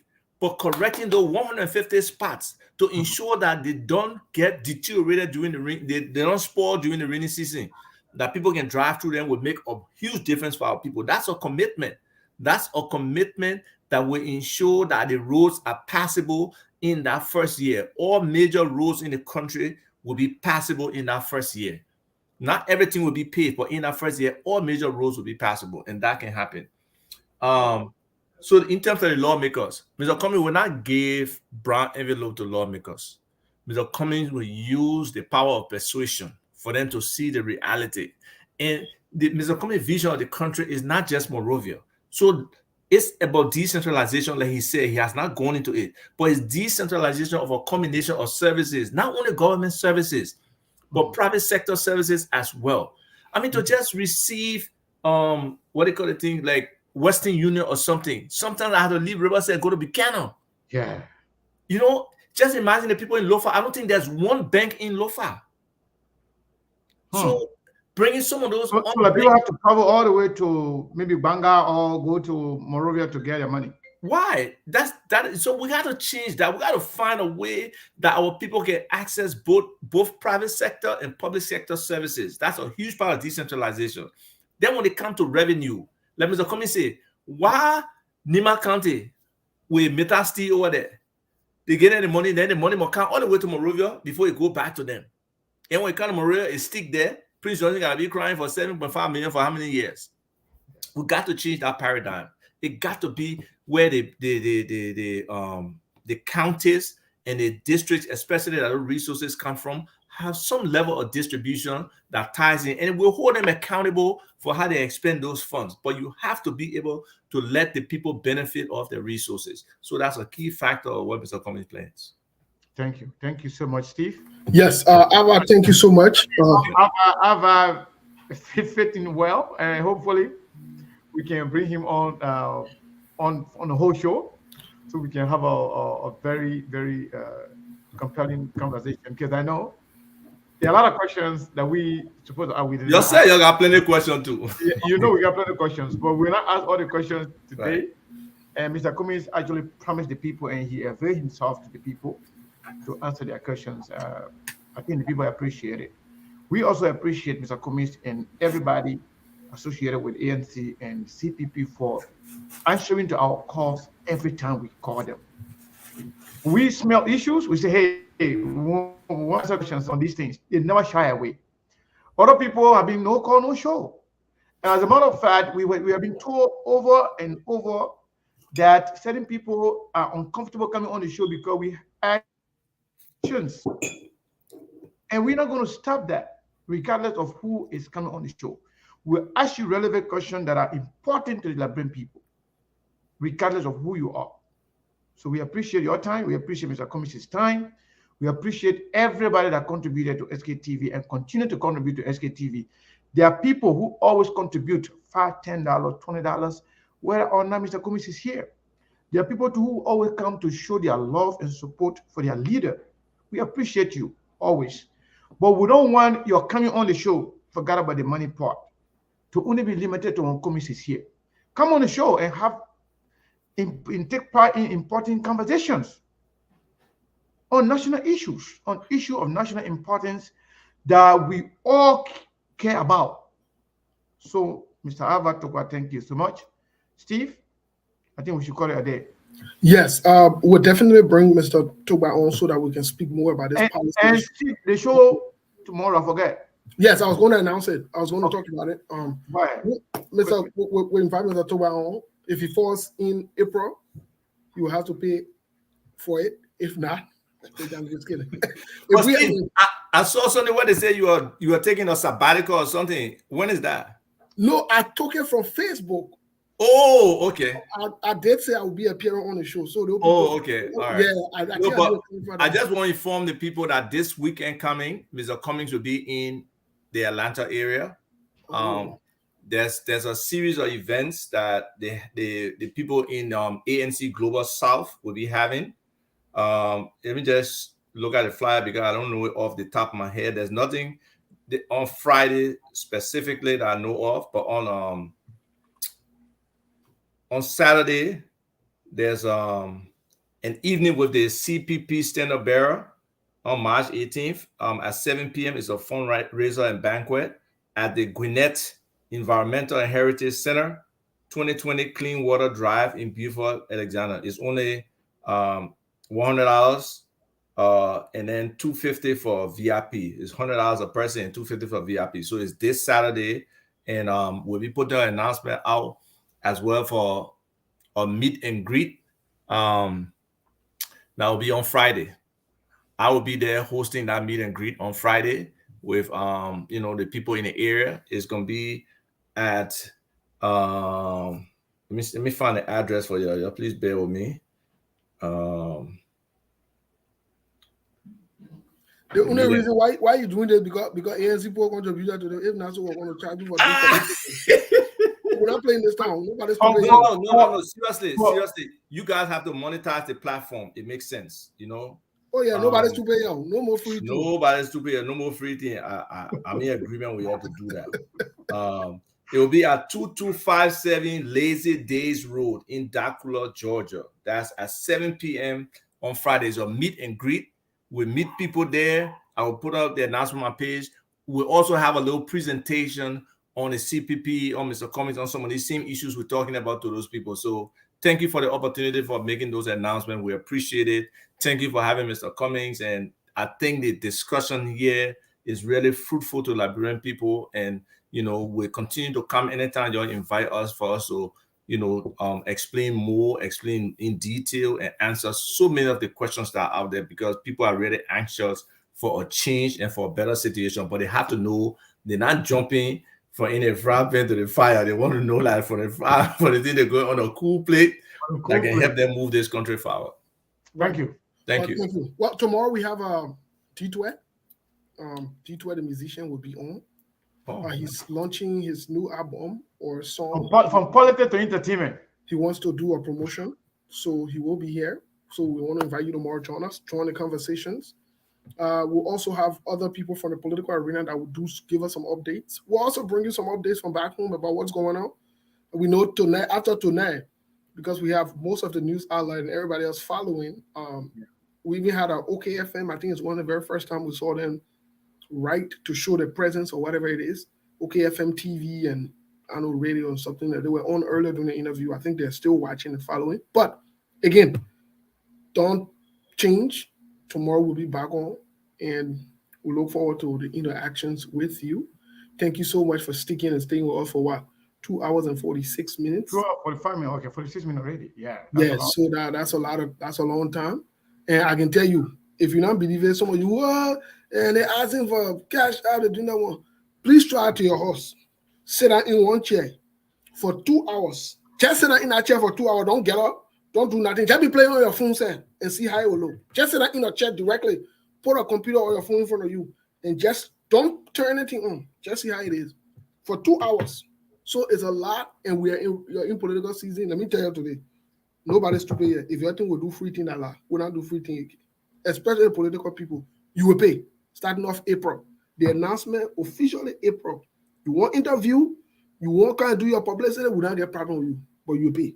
And if you overstay, either you pay or your people who promoting you pay. We not get problem with that one. So you please get the information that starting of April, we will be charging you for interview. Yes, we will charge you. Thank you. Thank you, Mr. Kane. So we gotta leave it there for today. You still want us to play Mr. Cummings that bomb? Something to close it because and at the moment, yeah, the poor pay their money. We gotta get any respect for their money. What do you have? So you made a bomb? I'm not even bomb. Mr. Cummings that bomb. That bomb. Alexander Cummings that bomb. Keep on the explode.